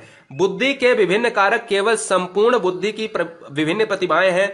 बुद्धि के विभिन्न कारक छात्र को अपनी क्षमताओं को खोजने में सहायता करते हैं, तो ये तो सही है, यह आलोचना नहीं है। यह व्यवहारिक बुद्धि पर अधिक बल देता है, यह भी सही है, यह भी आंसर नहीं हो सकता। यह अनुभव आधारित प्रमाणों पर आधारित नहीं है।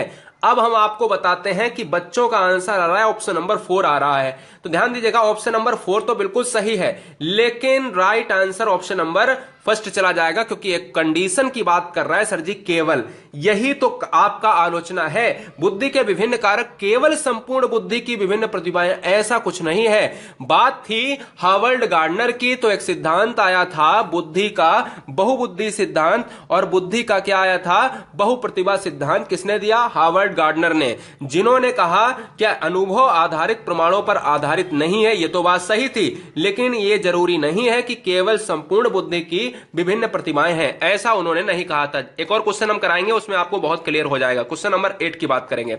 विकास शुरू होता है, विकास हमने कहा डेवलपमेंट। डेवलपमेंट क्या है? डेवलपमेंट एक लिमिट है कि अनलिमिट है? मैंने कहा आपसे लिमिट की कोई बात ही नहीं है, ये तो हमेशा चलता रहता है।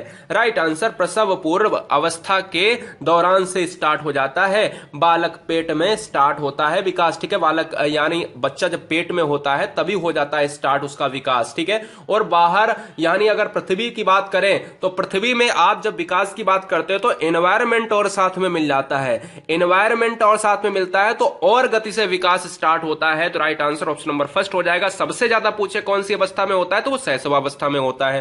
क्वेश्चन नंबर 9 की बात करें। विकास के किस काल को अत्यधिक दबाव और तनाव का काल कहा जाता है? भैया हमने कल आपसे कहा था, एक ट्रिक वाली वीडियो मैंने आपको बनाई थी, डिस्क्रिप्शन वाली वीडियो, हमने व्याख्यात्मक वीडियो कराई थी, उसमें कहा हमने कि हम सारी पुस्तकें कराएंगे। हमने कल कराई, आपको पीडीएफ भी टेलीग्राम पे दी है।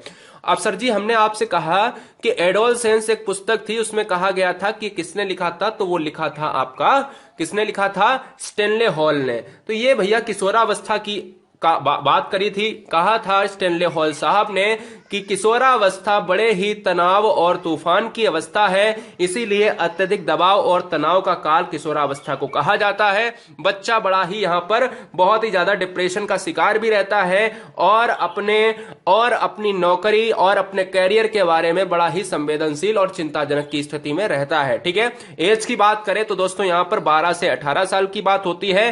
ठीक है, और अगर इसके पहले की बात करें तो 5 से 12 साल की रहती है एज हमारी बाल्यावस्था की। चलते हैं क्वेश्चन नंबर नेक्स्ट की बात करेंगे। क्वेश्चन नंबर नेक्स्ट की बात करेंगे 10वां, सीखने के वक्र कैसे हैं? सीखने की प्रगति के सूचक हैं या सीखने की मौलिकता के सूचक हैं, सीखने के गत्यात्मक स्वरूप के सूचक हैं, सीखने की रचनात्मक के सूचक हैं? देखिएगा, सीखने के वक्र जो होते हैं कि हमने स्कूल में क्या पढ़ा है, वक्र अगर हमने अच्छी गति करी है, पढ़ने में हम ठीक हैं और हमारा रिजल्ट अच्छा जा रहा है तो वक्र उठेगा। अगर हमारा रिजल्ट अगली साल की अपेक्षा अगली साल कम हो गया तो हमारा वक्र गिरेगा। तो ये क्या बताता है? ये प्रगति के सूचक हैं।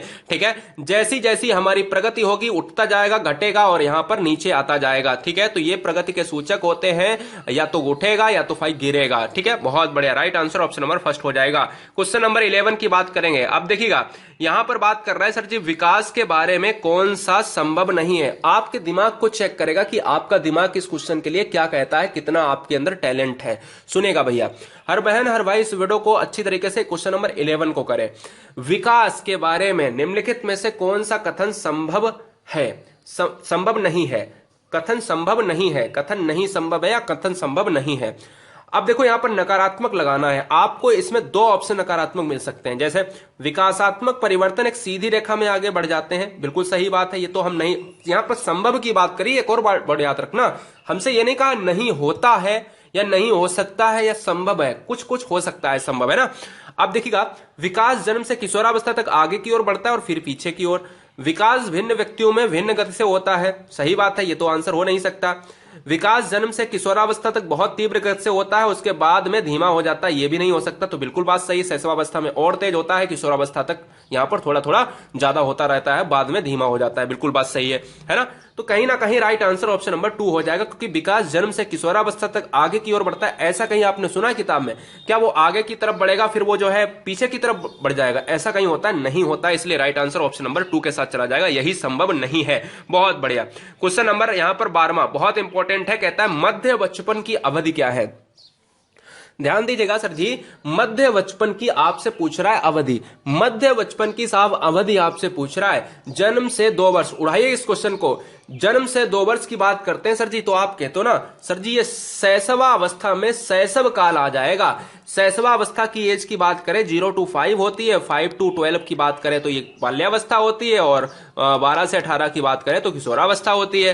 ठीक है, लेकिन राइट आंसर चला जाएगा ऑप्शन नंबर 6 से 11 चला जाएगा। 6 वर्ष से 11 वर्ष जो है मध्य बचपन की अवस्था होती है। हमारा right answer option number D के साथ जाएगा। बहुत अच्छे गाइस, बहुत बढ़िया। अब देखो बहुबुद्धि की प्रतिभा का हमने एक क्वेश्चन कराया था, क्वेश्चन नंबर शायद 7वां था। हम देखिए एक और क्वेश्चन लेते हैं, फिर से कह रहा है आलोचना आपको बतानी है और फिर से सही तरीके से समझ लेना, नहीं तो आप फिर गलत करोगे। अब देखो निम्नलिखित में से कौन सी बहुबुद्धि सिद्धांत की आलोचना है?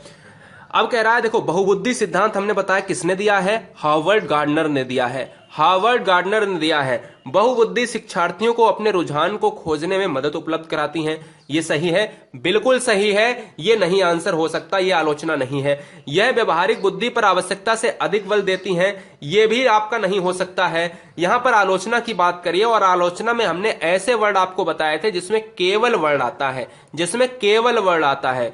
यह अनुभाविक साक्ष्यों को बिल्कुल भी समर्थन नहीं देती हैं, ये भी आपको बताया था ऊपर वाले कि ये भी नहीं हो सकता। तो राइट आंसर क्या हो जाएगा? केवल प्रतिभाएं हैं जो पूर्ण रूप से बुद्धि में विद्यमान रहती हैं, यही आंसर हो जाएगा, यही आलोचना है। Option number 13। बहुत सारे बच्चों का आंसर आ रहा होगा कि ऑप्शन नंबर 3 में नहीं है, इसी यही आंसर हो जाएगा। मेरे भाई ये बिल्कुल नहीं है, और हमेशा ये क्वेश्चंस हमेशा ही आते हैं आपके बहुबुद्धि से, इसलिए 4th option is right answer हो जाएगा। क्वेश्चन नंबर 14 देखिएगा, टर्मेन के अनुसार सामान्य बुद्धि लब्धि होती है। बहुत अच्छे गाइस, बहुत बढ़िया।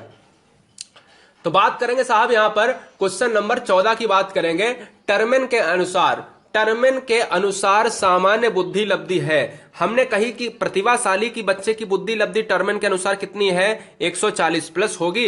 तो यहां पर मैं लगा दूंगा 90 से 110 का जो रेंज होगा वो मैं लगा दूंगा सामान्य बुद्धि का। ठीक है, फिलहाल ऑप्शन नंबर सी के साथ चला जाएगा। क्वेश्चन नंबर 15 की बात करेंगे। क्रियात्मक अनुसंधान के प्रवर्तक कौन है? क्रियात्मक अनुसंधान के प्रवर्तक कौन है गाइस? बहुत बढ़िया, जॉन डब्ल्यू वेस्ट है, विटनी है, स्टीफन एम कोरे साहब है, या फिर किलपैट्रिक साहब है। बताएंगे साहब क्रियात्मक अनुसंधान के प्रवर्तक कौन है?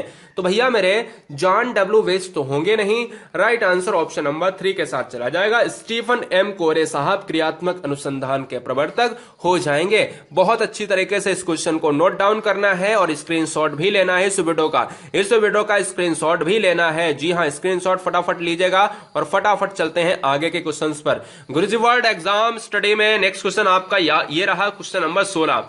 देखिएगा गाइज, यहां पर बात करते हैं क्वेश्चन नंबर 16। अब ये रहेगा थोड़ा सा आपके ऊपर। ये कह रहा है कि एक शिक्षिका के बारे में क्वेश्चंस ले रहा है। जितनी भी बहनें भी वीडियो देख रही हैं, क्वेश्चन गलत नहीं करना है।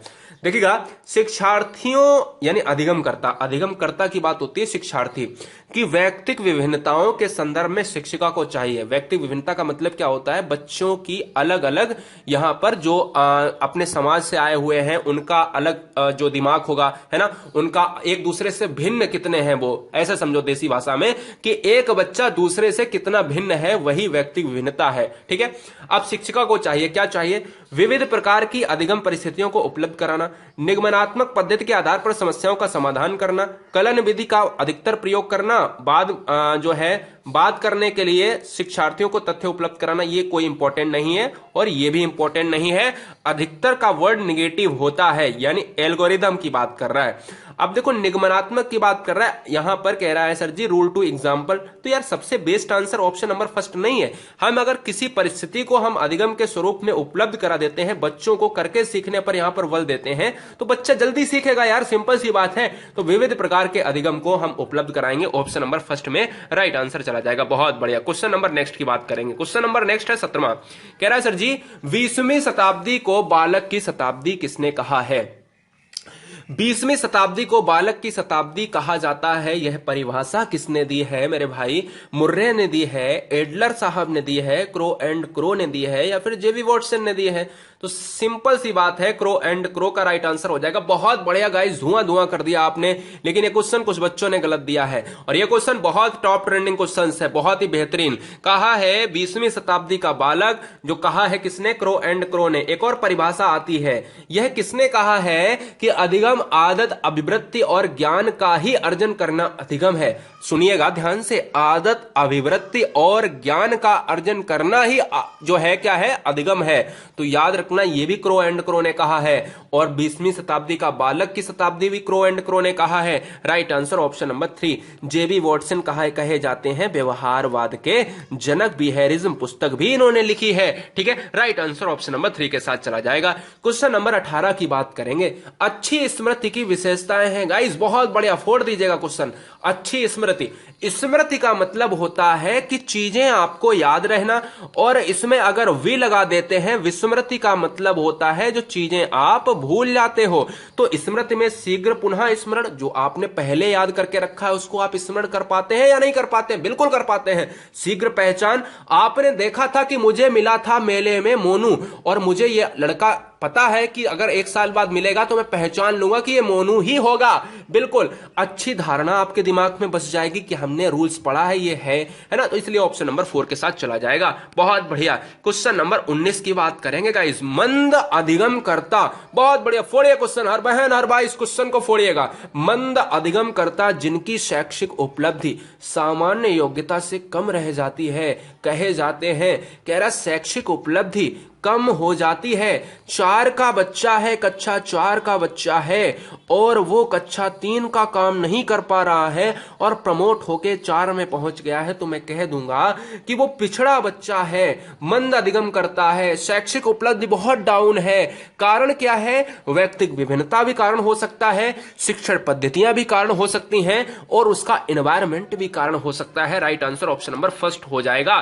क्वेश्चन नंबर 20 बहुत बढ़िया गजब का, बहुत। आप देखो 20 से लेकर 35 तक आपको वो आनंद आएगा ना, मजा आ जाएगा, एकदम कह दोगे सर मजा आ गया। जी हां, एकदम से बस यही कहोगे। जैसे देखिएगा क्वेश्चन नंबर 20, छोटी कक्षाओं में शिक्षक की सबसे महत्वपूर्ण विशेषता क्या है? पढ़ाने की उत्सुकता, बहुत अच्छी बात है, होना चाहिए।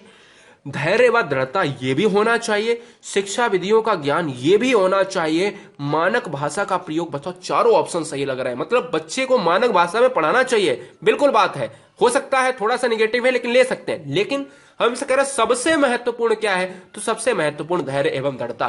धैर्य होना चाहिए, दृढ़ होना चाहिए बच्चे को पढ़ाने के लिए, ठीक है। Right answer option number B, छोटी कक्षा का बात करा है। बच्चा इसमें रिपीट करते हैं वर्ड की, आखिर ये कैसे हुआ सर, ये कैसे हुआ, समझ में नहीं आ रहा, ये हुआ, तो उसको समझाते हैं लल्ला ऐसे हुआ, है ना। Right answer option number B के साथ चला जाएगा। क्वेश्चन नंबर 21, जी हां, पढ़िएगा उड़ाइएगा। क्वेश्चन नंबर 21 कह रहा है बालक में सामाजिक भावना का विकास जन्मजात होता है। जी हां, बालक में सामाजिक भावना का विकास जन्मजात होता है। आप इस कथन को कैसे सहमत हैं या फिर नहीं हैं, यह बताना है। पूर्णतः सहमत हैं, संभवतः असहमत हैं, असहमत हैं या फिर कुछ सीमा तक सहमत हैं। भैया मेरे, मैं तो बिल्कुल नहीं सहमत हूं, मैं तो सहमत ही नहीं हूं, असहमत हूं। मेरा क्या आंसर चला जाएगा? असहमत हूं, ऑप्शन नंबर सी। भाई मेरे अंदर मैं पैदा हुआ और जन्मजात कह रहा है सर, मैं पैदा हुआ, मैं अपनी बात कर रहा हूं धीरज द्विवेदी, मैं पैदा हुआ और मैं कह रहा हूं सर जी, मैं जैसे ही पैदा हुआ और मैंने कहा मम्मी मुझे प्रधानी का चुनाव लड़ना है, मुझे चुनाव लड़ना है, क्या मैं ये कह सकता हूं क्या मुझे समाज के बारे में ज्ञान है? नहीं है। इसलिए समाज के बारे में ज्ञान एज के हिसाब से और लोगों की अन्योन्य क्रियाओं से होता है, इसलिए हम प्रधानी नहीं लड़ सकते पैदा होने के साथ, इसलिए समाज के बारे में हमें ज्ञान बिल्कुल नहीं होता है, ठीक है। हाँ, राइट आंसर ऑप्शन नंबर चला जाएगा असहमत के साथ। 22 की बात करेंगे, बहुत अच्छे। छात्रों में परस्पर सहयोग की भावना विकसित करने के लिए आप क्या करेंगे? आप इसके लाभ बनाएंगे, अन्य शिक्षकों के साथ मिलकर काम करेंगे। जी हां, लाभ बताएंगे होगा, ठीक है। इसके लाभ बताएंगे, सहयोग भावना की कहानी सुनाएंगे, सहयोग ना करने वाले को दंडित करेंगे। छात्रों में परस्पर सहयोग की भावना विकसित करने के लिए आप क्या करेंगे सर जी? इसमें कहीं ना कहीं सहयोग की बात करेंगे, अन्य शिक्षकों के साथ मिलकर काम करेंगे। क्या ये हो जाएगा? बताओ आप, ये हो जाएगा? भाई एक शिक्षक के लिए काम की बात कर रहा है तो सर जी ऑप्शन नंबर बी हो जाएगा, बिल्कुल बात सही है। ये पता है किसके लिए आंसर था? शिक्षक और शिक्षक के बीच में आंसर था कि छात्रों में आप क्या करोगे, छात्रों में तो आप क्या करोगे, अन्य शिक्षकों के साथ मिलकर काम करेंगे, इसलिए right answer option number B के साथ चला जाएगा। क्वेश्चन नंबर 23 की बात करेंगे। बच्चों की वृद्धि के अनुरूप उनकी रुचियां, बच्चों की वृद्धि के अनुरूप उनकी रुचियां बहुमुखी हो जाती हैं, सुदृढ़ व सीमित हो जाती हैं, अनियमित दिशा में चली जाती हैं या पहले जैसी ही रहती हैं मेरे भाई। तो राइट आंसर क्या चला जाएगा? क्या चला जाएगा? जी हां, तो भैया कह रहे हैं कि वृद्धि के अनुरूप उनकी रुचियां यहां पर बहुमुखी हो जाती हैं। बच्चों का आंसर आ रहा है भैया मेरे, बिल्कुल, क्योंकि भाई आप वृद्धि, आप बढ़ोगे, आपका विकास बढ़ेगा, आपकी एज बढ़ेगी, आपका शारीरिक अभिवृद्धि होगी, तो भाई विकास की रुचियां, अगर रुचियों की बात करेंगे तो वो बहुमुखी होंगी, बिल्कुल बात सही है। 24 नंबर बहुत अच्छे। शिक्षा का सबसे बड़ा उद्देश्य क्या है? भाई एम क्या हो रहा है शिक्षा का? आपका एम क्या है? आप बताओ, आपका एम क्या है? आपका जो भी एम है मुझे नहीं पता, लेकिन ऑप्शन के हिसाब से क्या एम होना चाहिए? अच्छा, आप एक शिक्षक हैं तो शिक्षक के तौर पे एक छात्र में क्या एम देखना चाहेंगे आप? छात्र धन कमा सके, ज्ञानार्जन कर सके, बेहतर जीवन के लिए सम्मान पा सके। तीनों ऑप्शन बेस्ड लग रहे हैं, चौथा तो निगेटिव बहुत ज्यादा लग रहा है। देखो अगर हम बात करेंगे, वैसे चौथा भी सही कर सकते हैं कि भाई अगर जॉब करेंगे तो भाई धन आ सकता है, लेकिन बहुत इंपॉर्टेंट आंसर हो जाएगा ज्ञानार्जन कर सके। ज्ञान का अर्जन इंपॉर्टेंट है और ज्ञान का अर्जन इंपॉर्टेंट अगर हो गया तो ये सारी चीजें आपको मिल सकती हैं फ्री में, ठीक है। Right answer option number B के साथ चला जाएगा। क्वेश्चन नंबर 25 मिल जाएगा यहां पर आपके स्क्रीन पर। बहुत बढ़िया, उड़ाइए, जबरदस्त क्वेश्चन है। 25 से लेकर 35 तक चलेंगे और जबरदस्त क्वेश्चन हर बच्चा मुझे चाहिए स्क्रीन के कमेंट बॉक्स में। हर बच्चा, कायर नहीं हो मेरे भाई, इसलिए भागना मना है। 10 क्वेश्चन बचे हुए हैं। 10 क्वेश्चन में जो भी बच्चा अभी आया है बिल्कुल ठहर जाए जैसा कि जैसा। 25 क्वेश्चन देखिएगा। एक बालक को संतुलन, सुधरेपन और स्वच्छता का अनुपालन करता है। एक बालक जो है संतुलन का, सुधरेपन का, स्वच्छता का, तो भाई ये बताओ रुचि का है, अभिवृत्ति का है, ये किसका सूचक है? ये प्रशंसा का है। तो भाई अगर स्वच्छता का है तो एक टीचर क्या करेगा? उसकी प्रशंसा करेगा। वो सुधर चुका है, उसकी प्रशंसा करेगा, संतुलित हो चुका है, प्रशंसा करेगा कहीं ना कहीं। और उसके माता पिता से भी कहेगा कि भाई आपका बच्चा पहले से बहुत सुधरा है ना। Right answer option number C के साथ चला जाएगा। क्वेश्चन नंबर 26, बहुत अच्छे गाइस, बहुत बढ़िया। स्वभाव और प्रकृति से छोटे बच्चे होते हैं। मरेगा, बहुत अच्छे। स्वभाव और प्रकृति से छोटे बच्चे होते हैं डरपोक तथा संकोची, निर्भीक तथा स्वतंत्र, शांत तथा सक्रिय, सक्रिय तथा जिज्ञासु। बताएंगे, बहुत अच्छे, बहुत बढ़िया।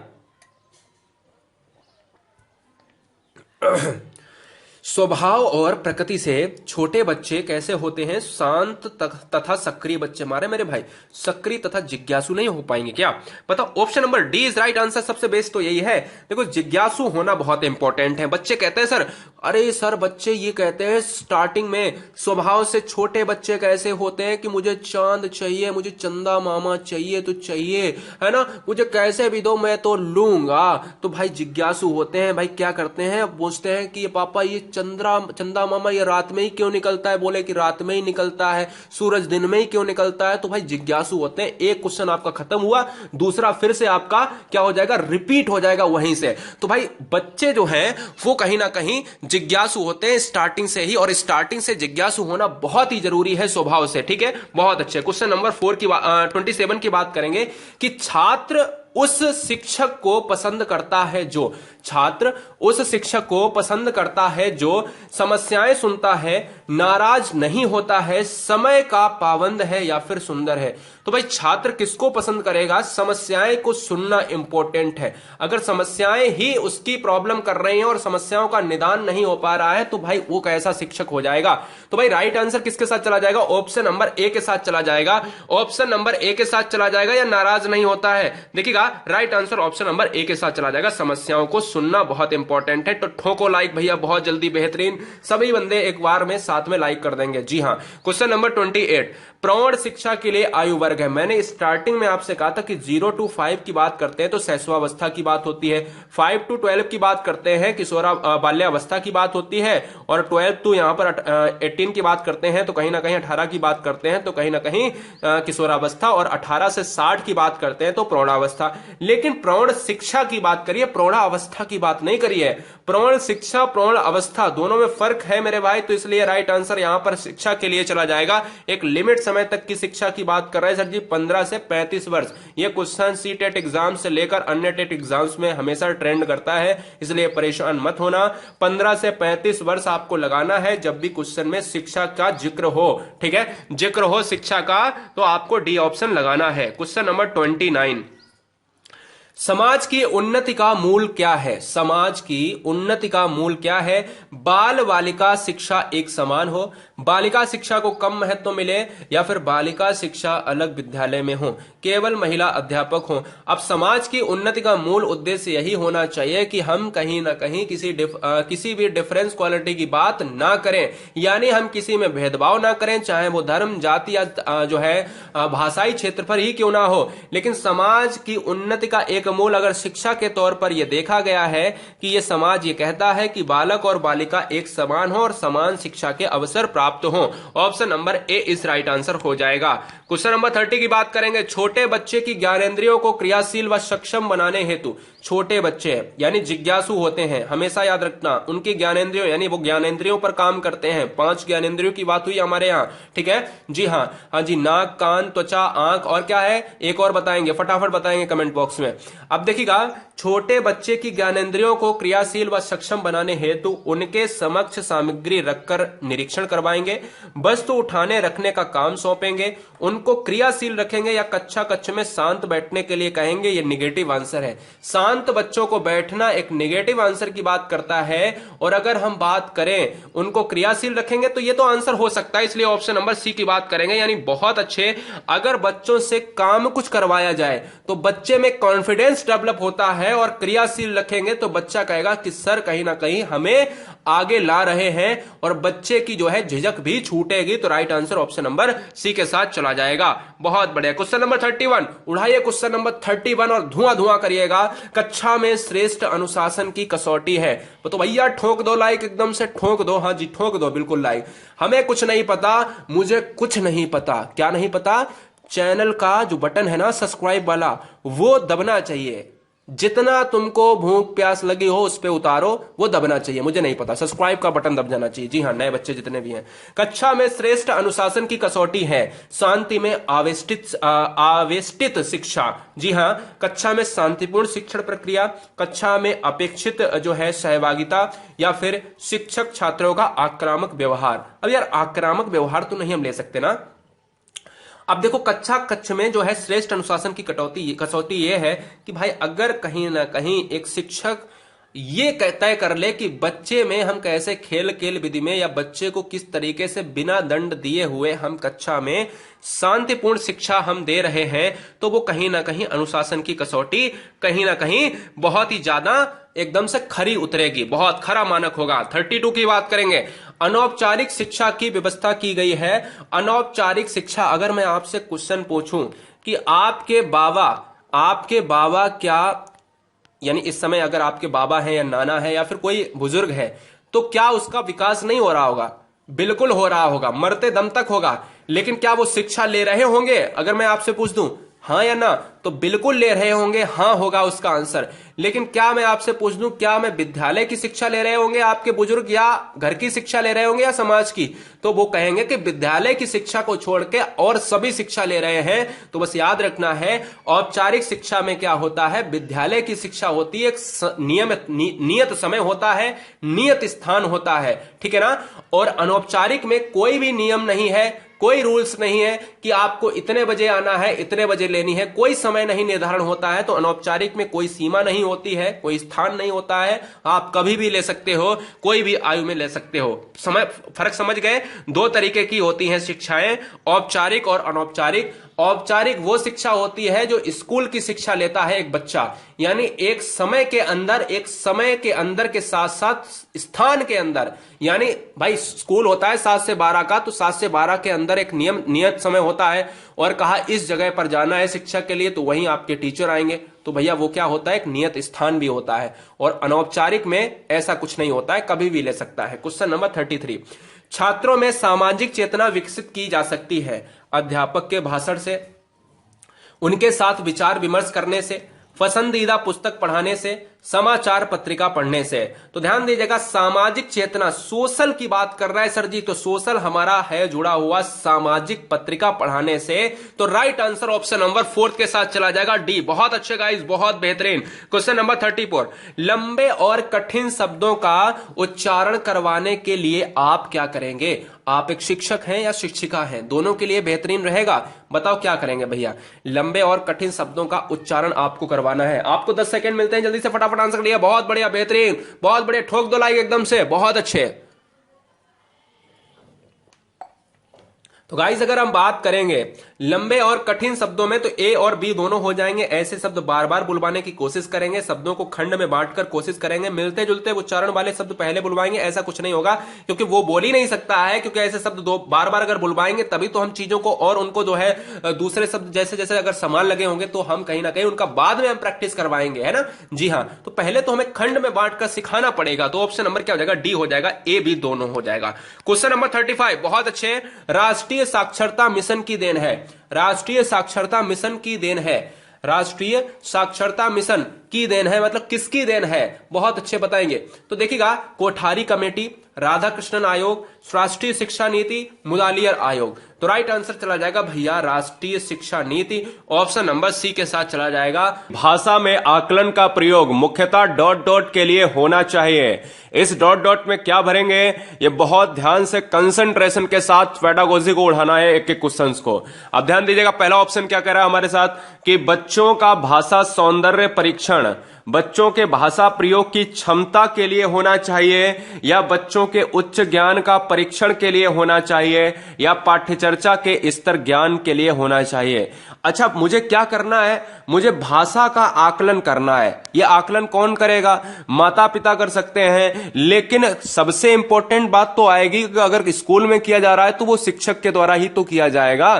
तो अगर एक शिक्षक बच्चे का आकलन करेगा, लैंग्वेज का, भाषा का आकलन करेगा, तो सबसे पहले यह देखेगा कि बच्चे के प्रयोग यानी जो वो लैंग्वेज अपने परिवेश में प्राप्त कर रहा है, लैंग्वेज यूज कर रहा है, बच्चों के भाषा प्रयोग की क्षमता क्या है, कैपेसिटी को सबसे पहले तो चेक करेगा ना कि बच्चा किस स्तर का है, उसकी क्षमता किस स्तर की है। तो आंसर किसके साथ जाएगा, बी के साथ चला जाएगा।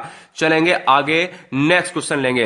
देखिए कह रहा है रचनात्मक आकलन की सबसे जो है, रचनात्मक आकलन क्या होता है, रचनात्मक आकलन होता है क्रिएटिव माइंड से संबंधित। रचनात्मक आकलन का सबसे सही तरीका कौन सा है, कहानी पढ़कर प्रश्न के उत्तर दे दीजिएगा, या कहानी पढ़कर प्रश्न बनाओ, या कहानी पढ़कर कोई 3 मिश्रित वाक्य छांटो, या कहानी पढ़कर 5 मुहावरे छांटो। अब देखो, बहुत सुंदर सा प्रश्न है और कुछ ज्यादा दिमाग भी नहीं लगाना।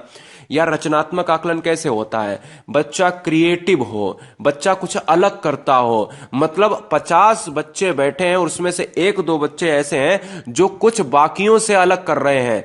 जैसे रचनात्मक आकलन वो होगा जैसे हमने एक कहानी पढ़ी, देखो सभी में कहानी पढ़ा जा रहा है, कहानी पढ़कर मुझे छांटना क्या रचनात्मक होगा, नहीं। ये भी छांटना क्या रचनात्मक होगा, नहीं। उत्तर देना रचनात्मक होगा, नहीं। लेकिन अगर मैं कहानी पढ़कर अपने आप से उसमें से प्रश्न बनाए कि इसमें से क्या क्या हम अपने विचार को ला सकते हैं, हम यही तो अलग कर रहे हैं ना दूसरे से, तो सिंपल सी बात है, आंसर जाएगा बी के साथ। चलेंगे नेक्स्ट वन की तरफ। हो सकता है मे भी क्वेश्चंस आपके गलत हो जाए, तो भयभीत नहीं होना है, क्योंकि क्वेश्चंस बिल्कुल यही आते हैं, यही आएंगे। लैंग्वेज थोड़ी सी परिवर्तन आपको मिलेगी, ये चैलेंज नहीं, ये वादा है, कई वर्षों का यहां पर क्या है, अनुभव है। क्वेश्चन नंबर नेक्स्ट, भाषा प्रवाह तथा अभिव्यक्ति कौशल के मूल्यांकन का उपयुक्त तरीका है। भाषा प्रवाह तथा अभिव्यक्ति कौशल के मूल्यांकन का उपयुक्त तरीका कौन सा है, लिखित परीक्षाएं होनी चाहिए, वस्तुनिष्ठ परीक्षण होने चाहिए, या मौखिक वार्तालाप, या फिर ननावधीश।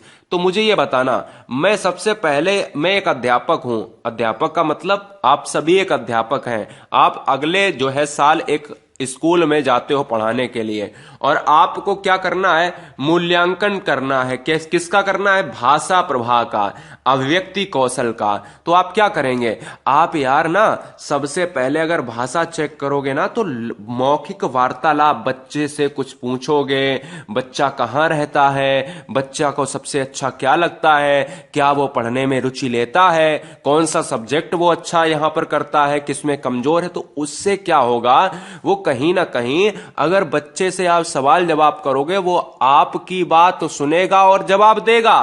तो मैं कह सकता हूं इससे बेस्ट आकलन आप कर ही नहीं सकते, मौखिक वार्तालाप ही होना जरूरी है। आंसर जाएगा सी के साथ। क्वेश्चन नंबर 4, बच्चों की भाषाई क्षमता को क्रमिक प्रगति के बारे में बताने में सर्वाधिक मदद करता है। शेयर करते रहना, सब्सक्राइब करें तभी जब आपको लगे कि हाँ, हम शिक्षक और शिक्षिका बनने के लिए एकमात्र प्लेटफॉर्म चुना है, क्योंकि हम केवल शिक्षक बनाते हैं, शिक्षिका बनाते हैं, हमारी कोई दूसरी वैकेंसीज पर यहां पर टारगेट नहीं होता है। चलिए क्वेश्चन नंबर 4 देखिएगा। बच्चों की भाषाई क्षमता को क्रमिक प्रगति के बारे में बताने में सर्वाधिक मदद करता है। तो यार जो प्रगति होती है ना, मैंने पोर्टफोलियो की वीडियो बनाई है, आप सभी को बताया है कि पोर्टफोलियो क्या होता है, कि एक दस्तावेज होता है, एक फाइल होता है जिसमें बच्चे ने अभी तक जितनी भी प्रगति की है, जितना भी उसने कौशल ग्रहण किया है, जो भी बच्चे ने अपने जीवन काल में किया है, उस फाइल में उसका लेखा जोखा, उसका ब्यौरा होता है। मेरी बात समझ रहे ना? जिस तरीके से आप इंटरव्यू देने जाते हो तो आप अपनी फाइल को लेकर जाते हो और अपने सामने एग्जामिनर के सामने रख देते हो और कहते हैं कि वो सारी चीजें देखता है। उसमें क्या होता है आपकी? उसमें सारी आपकी प्रगति होती है जो आपने बचपन से लेकर अब तक जो है ग्रहण किया है। ठीक है ना? तो पोर्टफोलियो को जबरदस्त तरीके से बता दिया। क्वेश्चन नंबर 5 जवाब दीजिएगा। देखना, हर तरीके का क्वेश्चन है इसमें। आपने ये नहीं देख पाया कि कौन सा हिंदी का था, कौन सा गणित का था, कौन सा मनोविज्ञान का था। पेडागोजी में पूरी कराऊंगा, ऐसे ही 15 कितने हो जाएंगे आप खुद ही समझ सकते हो कि 75 नंबर की आपकी पेडागोजी ही आ जाती है सीटेट एग्जाम में, और जितने टेट एग्जाम होते हैं उनमें भी पेडागोजी आपकी आ जाती है 20%। तो ये वीडियो सभी के लिए कारगर है। यदि तुम्हें डलिया भरकर आम दे दिए जाएं तो तुम क्या करोगे? इस प्रश्न का उद्देश्य क्या है? बच्चों की मौखिक परीक्षा लेना, बच्चों को गणित की ओर प्रवृत्त करना, बच्चों को नए शब्दों से परिचित कराना, या बच्चों के अनुभव और चिंतन को स्थान देना। अच्छा ये बताओ, हम आपसे कह दें कि ये बताओ कि अगर तुम्हें एक दिन के लिए राष्ट्रपति बना दिया जाए तो तुम क्या करोगे? तो बहुत छोटे छोटे बच्चे अगर क्लास में होंगे ना तो वो कहेंगे हम पाकिस्तान को उड़ा देंगे, हम कहीं ना कहीं ये कर लेंगे, पाकिस्तान को मिला लेंगे। यही तो होता है ना, हम इसको उड़ा देंगे, आतंकवाद खत्म कर देंगे। लेकिन पॉसिबल है क्या इतनी जल्दी? नहीं ना। लेकिन क्या है ना, बच्चे अपने अनुभव देते हैं। तो उसमें मतलब क्या कह रहा है? यदि तुम्हें डलिया भरकर आम दे दिया जाए तो तुम क्या करोगे? तो बच्चों के अनुभव और चिंतन को स्थान देना। मतलब इससे बढ़िया आंसर हो ही नहीं सकता है कि बच्चे से पूछ रहा है एक अध्यापक, और अध्यापक पूछ रहा है तो बच्चा कुछ उसके बदले में जवाब देगा कहीं ना कहीं, है ना? सिंपल सी बात है। क्वेश्चन नंबर 6, बहुत अच्छे, लाइक करते जाना, बहुत बढ़िया। जब मानव शरीर के एक भाग को दिए गए प्रशिक्षण का अंतरण दूसरे भाग में हो जाता है तो हम इसे कहते हैं। जैसे अब्दुल कलाम साहब दोनों हाथों से लिख लेते थे, आप भी अगर दोनों हाथों से लिख लेते हो तो जैसे अगर मैं सीधे हाथ से लिख रहा हूं और मैं भूल गया और मैं डेढ़े हाथ से लिखने लगा या बाएं हाथ से लिखने लगा, लेकिन मुझे नहीं पता चला कि भैया कोई फर्क पड़ा है। तो आप समझ रहे हो ना कि अगर अपने आप प्रशिक्षण का अंतरण का मतलब होता है स्थानांतरण, अंतरण का मतलब होता है स्थानांतरण हो जाए, तो वो कहलाता है क्या? द्विपार्श्विक अंतरण कहलाता है। यह याद रखिएगा, जब कोई कार्य एक भाग से किया जाता है उसका फर्क ना पड़े दूसरे भाग पर, तो समझ लेना वह अंतरण द्विपार्श्विक अंतरण होगा। चलिए आगे हम बात करेंगे। क्वेश्चन नंबर 7 कॉन्सेप्ट का क्वेश्चन है। कह रहा है दिए हुए प्राप्तांकों के समूह में जो प्राप्तांक बहुधा सबसे अधिक बार आता है उसे हम क्या कहेंगे? तो याद रखना है कि जो सबसे ज्यादा बार आए, जैसे अगर मैंने लिख दिया 4 8 4 7 4, तो मुझे ये बताओ कि इस श्रेणी में सबसे ज्यादा अंक कौन सा है? तो आंसर आएगा मेरे पास कि सर 4 है, तो 4 इसका क्या हो जाएगा? 4 इसका हो जाएगा बहुलक हो जाएगा। मेरी बात समझ रहे ना? 4 इसका क्या हो जाएगा? बहुलक हो जाएगा। आंसर भी हमारा ऑप्शन नंबर 2 हो जाएगा।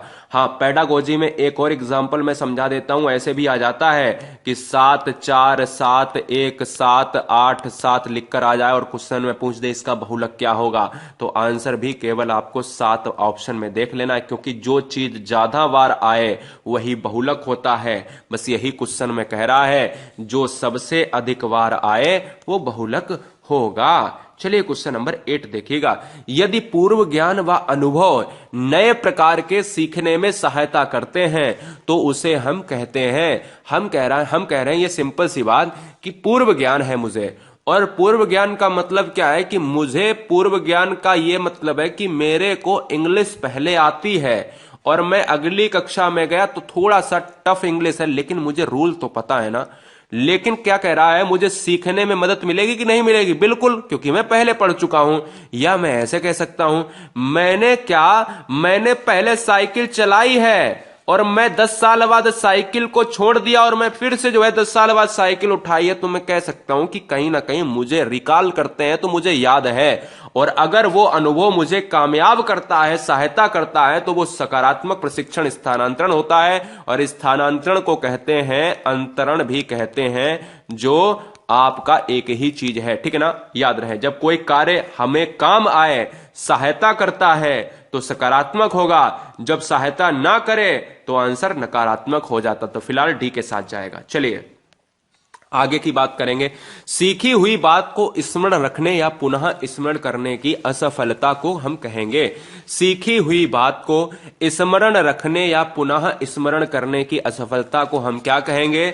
हम कहेंगे विस्मृति। क्योंकि विस्मृति वो चीज होती है जो स्मृति में ना रहे। यानी हमसे कह रहा है, हम जो चीज सीख चुके हैं और हमें पता था कि यह व्यक्ति मैंने कहीं देखा है और मैं दूसरी बार उसको 2 साल बाद देख रहा हूं, तो मैं उसको कोशिश कर रहा हूं, इसका नाम क्या, इसका नाम क्या। वो हंस रहा है मेरे सामने, लेकिन मेरे को नाम नहीं याद आ रहा, और मेरे को पुनः स्मरण करने पर भी नाम नहीं याद आ रहा। और जब नहीं आ पाए तो समझ लेना कि मैं भूल चुका हूं। आंसर क्या चला जाएगा? 3 के साथ। चलिए क्वेश्चन नंबर 10 देखिएगा। बच्चों के लिए स्टीरियोटाइपिंग और लिंग भूमिका अनुरूपता को कम करने के लिए निम्नलिखित में से कौन सी प्रभावी रणनीति है? मतलब हमारे दिमाग में आ ही नहीं रहा कि स्टीरियोटाइपिंग क्या होती है, लिंग भूमिका क्या है। तो सबसे बढ़िया यहां पर रणनीति क्या होगी बच्चों के लिए? बच्चा और अध्यापक के बीच में और समाज के बीच में क्वेश्चन है। बताइए। लिंग पूर्वाग्रह एक आपका चैप्टर है। क्लियर? याद रखेंगे, टेट एग्जाम में जो बच्चे और बच्चियों में समानता की बात करता है, कभी भेदभाव की बात नहीं करता है। ठीक है ना? अच्छा, आप ही समझो कि क्या बच्चे और बच्चियों में भेदभाव होना चाहिए? नहीं होना चाहिए। इसलिए हमें लिंग पूर्वाग्रह के बारे में चर्चा करना चाहिए, ना कि क्या विशिष्ट भूमिकाओं पर जोर देना। नाटक समूह अलग तो बिल्कुल नहीं बैठाना है, क्योंकि जब हम बच्चों के साथ चर्चा करेंगे तो समाज हमारा बदलेगा, समाज की तरक्की होगी और लोगों को समझ में भी आने वाला है। तो मैं आंसर भी ऑप्शन नंबर फर्स्ट के साथ ले जाऊंगा। चलिए आगे हम बात करेंगे 11 नंबर। बच्चों के संदर्भ या संज्ञानात्मक विकास में निम्नलिखित में से कौन सा एक पियाजेटियन का मतलब होता है कि पियाजे का समुदाय। पियाजे का समुदाय का मतलब होता है जो पियाजे के संदर्भ में सही हो। मेरी बात समझ रहे ना साहब? अगर मैं कह दूं निम्नलिखित में से कौन सा एक पियाजेटियन निर्माण है, क्या स्कीम्स है, अवलोकन संबंधी अधिगम है, कंडीशनिंग, सुदृढ़ीकरण। मैं कह सकता हूं ये कंडीशनिंग और सुदृढ़ीकरण अवलोकन की बात ही नहीं, ये स्कीमा आपने पढ़ा होगा। स्कीमास कहा गया, पियाजे को पियाजेटियन कहा गया। मैं कह सकता हूं आंसर किसके साथ जाएगा? फर्स्ट को लॉक करेंगे। चलिए हम आगे बात करेंगे 12 नंबर क्वेश्चन की। कह रहा है मूल्यांकन का प्राथमिक उद्देश्य क्या होना चाहिए? लॉक कीजिएगा, जल्दी से लॉक करेंगे। हर बहन हर भाई जो लेट आए हैं, मैं उनसे कहना चाहूंगा, यूट्यूब पर पहली बार वीडियो आप देख रहे हैं जिसमें ऐसी वीडियो एक जगह पेडागोजी को शामिल किया गया है। कोई भी एग्जाम क्रैक कर जाएंगे, ये वादा नहीं, चैलेंज है। गुरुजी वर्ल्ड एग्जाम केवल बात करता है TET, C TET, all state, हर बहन हर भाई को शिक्षक और शिक्षिका बनाता है। मूल्यांकन का प्राथमिक उद्देश्य होना चाहिए छात्रों को रैंक प्रदान करना, बच्चों को स्पष्टता और संबंधी अवधारणाओं के बारे में भ्रम को समझाना, छात्रों को उनके स्कोर के अनुसार लेवल करना या फेल पासिंग को चिन्हित करना। मैंने कहा बच्चे को कभी फेल पास में नहीं रखना है, बच्चे की कमियों को दूर करना है, लेवल नहीं करना है, रैंक नहीं देना है कि उसको ए दे दिया उसको डी दे दिया, तो फेल पास की बात हो जाएगी। लेकिन हमें अगर भ्रम समझा दिया जाए, मैंने क्या कहा, पेडागोजी में ट्रिक अपना लेना कि बड़ा आंसर पॉजिटिव आंसर लगा के आना है। ये देखिए सबसे बड़ा आंसर इसमें दिख रहा है और पॉजिटिव आंसर है। आपका कभी क्वेश्चन गलत नहीं होगा, याद रखिए, मेरी ट्रिक याद रखना। जब कुछ ना समझ में आए तो बड़ा आंसर टिक कर देना। चलिए, एक समावेशी कक्षा में एक शिक्षक व्यक्तिगत शिक्षा योजनाएं, एक समावेशी कक्षा में डॉट डॉट व्यक्तिगत शिक्षा योजना, इस डॉट डॉट में क्या भरा जाएगा? लॉक कीजिएगा, यहां पर जवाब दीजिएगा। एक समावेशी कक्षा में एक शिक्षक को तैयारी नहीं करनी चाहिए, कभी कभार तैयारी करनी चाहिए, को सक्रिय रूप से तैयार करना चाहिए कि तैयारी को बाधित करना चाहिए। तो मैं कह सकता हूं कि भाई कभी कभार निगेटिव है, ये बाधित निगेटिव है, को सक्रिय रूप से हमें तो पॉजिटिव चाहिए था ना, तो मुझे सबसे बड़ा आंसर और पॉजिटिव आंसर लगाना है ना साहब।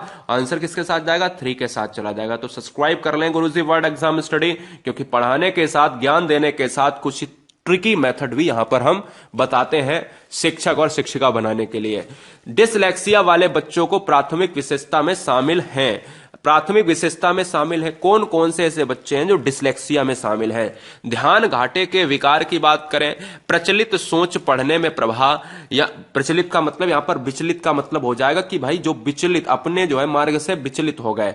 धारा प्रवाह पढ़ने में असमर्थता, दोहराए जाने वाले लोकोमोटर क्रियाओं में संलग्न होना। मैं कह सकता हूं डिसलेक्सिया में आप पढ़ने में प्रॉब्लम करते हो ना, तो आंसर भी 3 के साथ जाएगा। मैंने आपको ट्रिक भी बताई थी, अगर डिसलेक्सिया है तो पढ़ने में आप असमर्थ होगे, पढ़ने में आपकी बात करें डिसेबिलिटी होगी, रीडिंग डिसेबिलिटी होगी।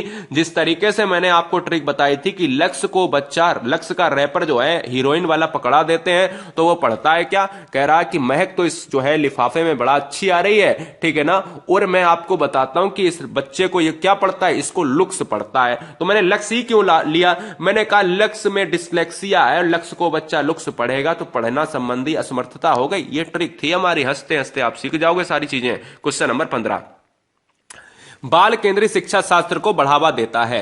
बाल केंद्रित शिक्षा शास्त्र को बढ़ावा देता है, पाठ्य पुस्तकों पर विशेष निर्भरता देता है, बच्चों के अनुभव को प्रधानता, रटे संस्मरण, लेवलिंग और श्रेणीकरण या छात्रों की क्षमता के आधार पर। बाल केंद्रित शिक्षा शास्त्र को बढ़ावा देता है, बच्चों के अनुभव को प्रधानता में कहूंगा, आंसर जाएगा 2 के साथ। बहुत बढ़िया। 16वां नंबर, भावनाएं और अनुभूति एक दूसरे के क्या हैं?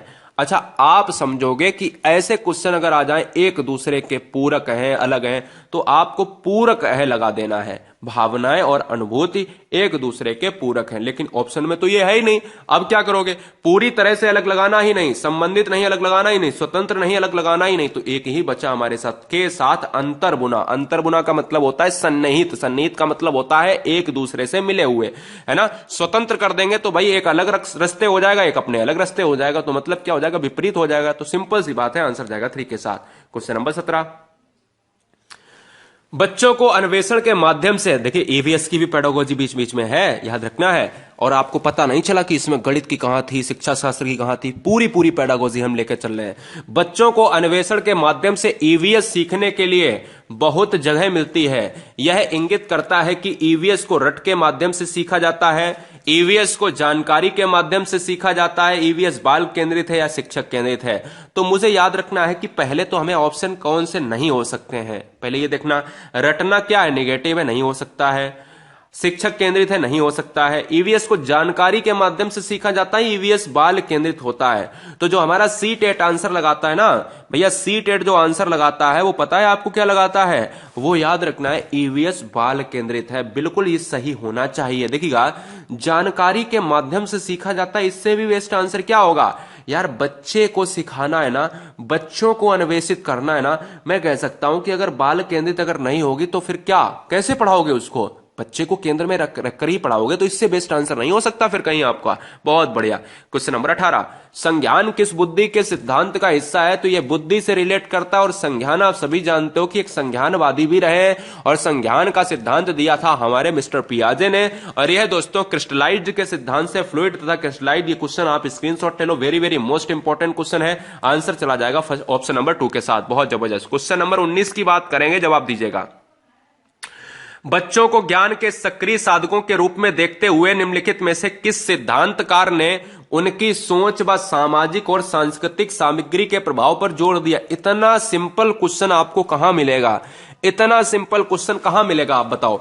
बच्चों को ज्ञान के सक्रिय साधकों के रूप में देखते हुए निम्नलिखित में से किस सिद्धांतकार ने उनकी सोच पर सामाजिक और सांस्कृतिक सामग्री के प्रभाव पर जोर दिया है? तो वो जाएगा आंसर किसके साथ? लेव वाइगोस्की के साथ, क्योंकि सामाजिक सांस्कृतिक से यही जुड़े हैं और कोई नहीं मेरे भाई, क्योंकि लॉरेंस कोहलबर्ग जुड़े हैं नैतिक सिद्धांत से, पियाजे जुड़े हैं आपके किससे? आप सभी समझते हो कि पियाजे जुड़े हैं संज्ञानवादी सिद्धांत से, और वॉटसन जुड़े हैं आपके व्यवहारवादी सिद्धांत से। क्वेश्चन नंबर 20, भाषा के अधिग्रहण और विकास की सबसे महत्वपूर्ण अवधि कौन सी है?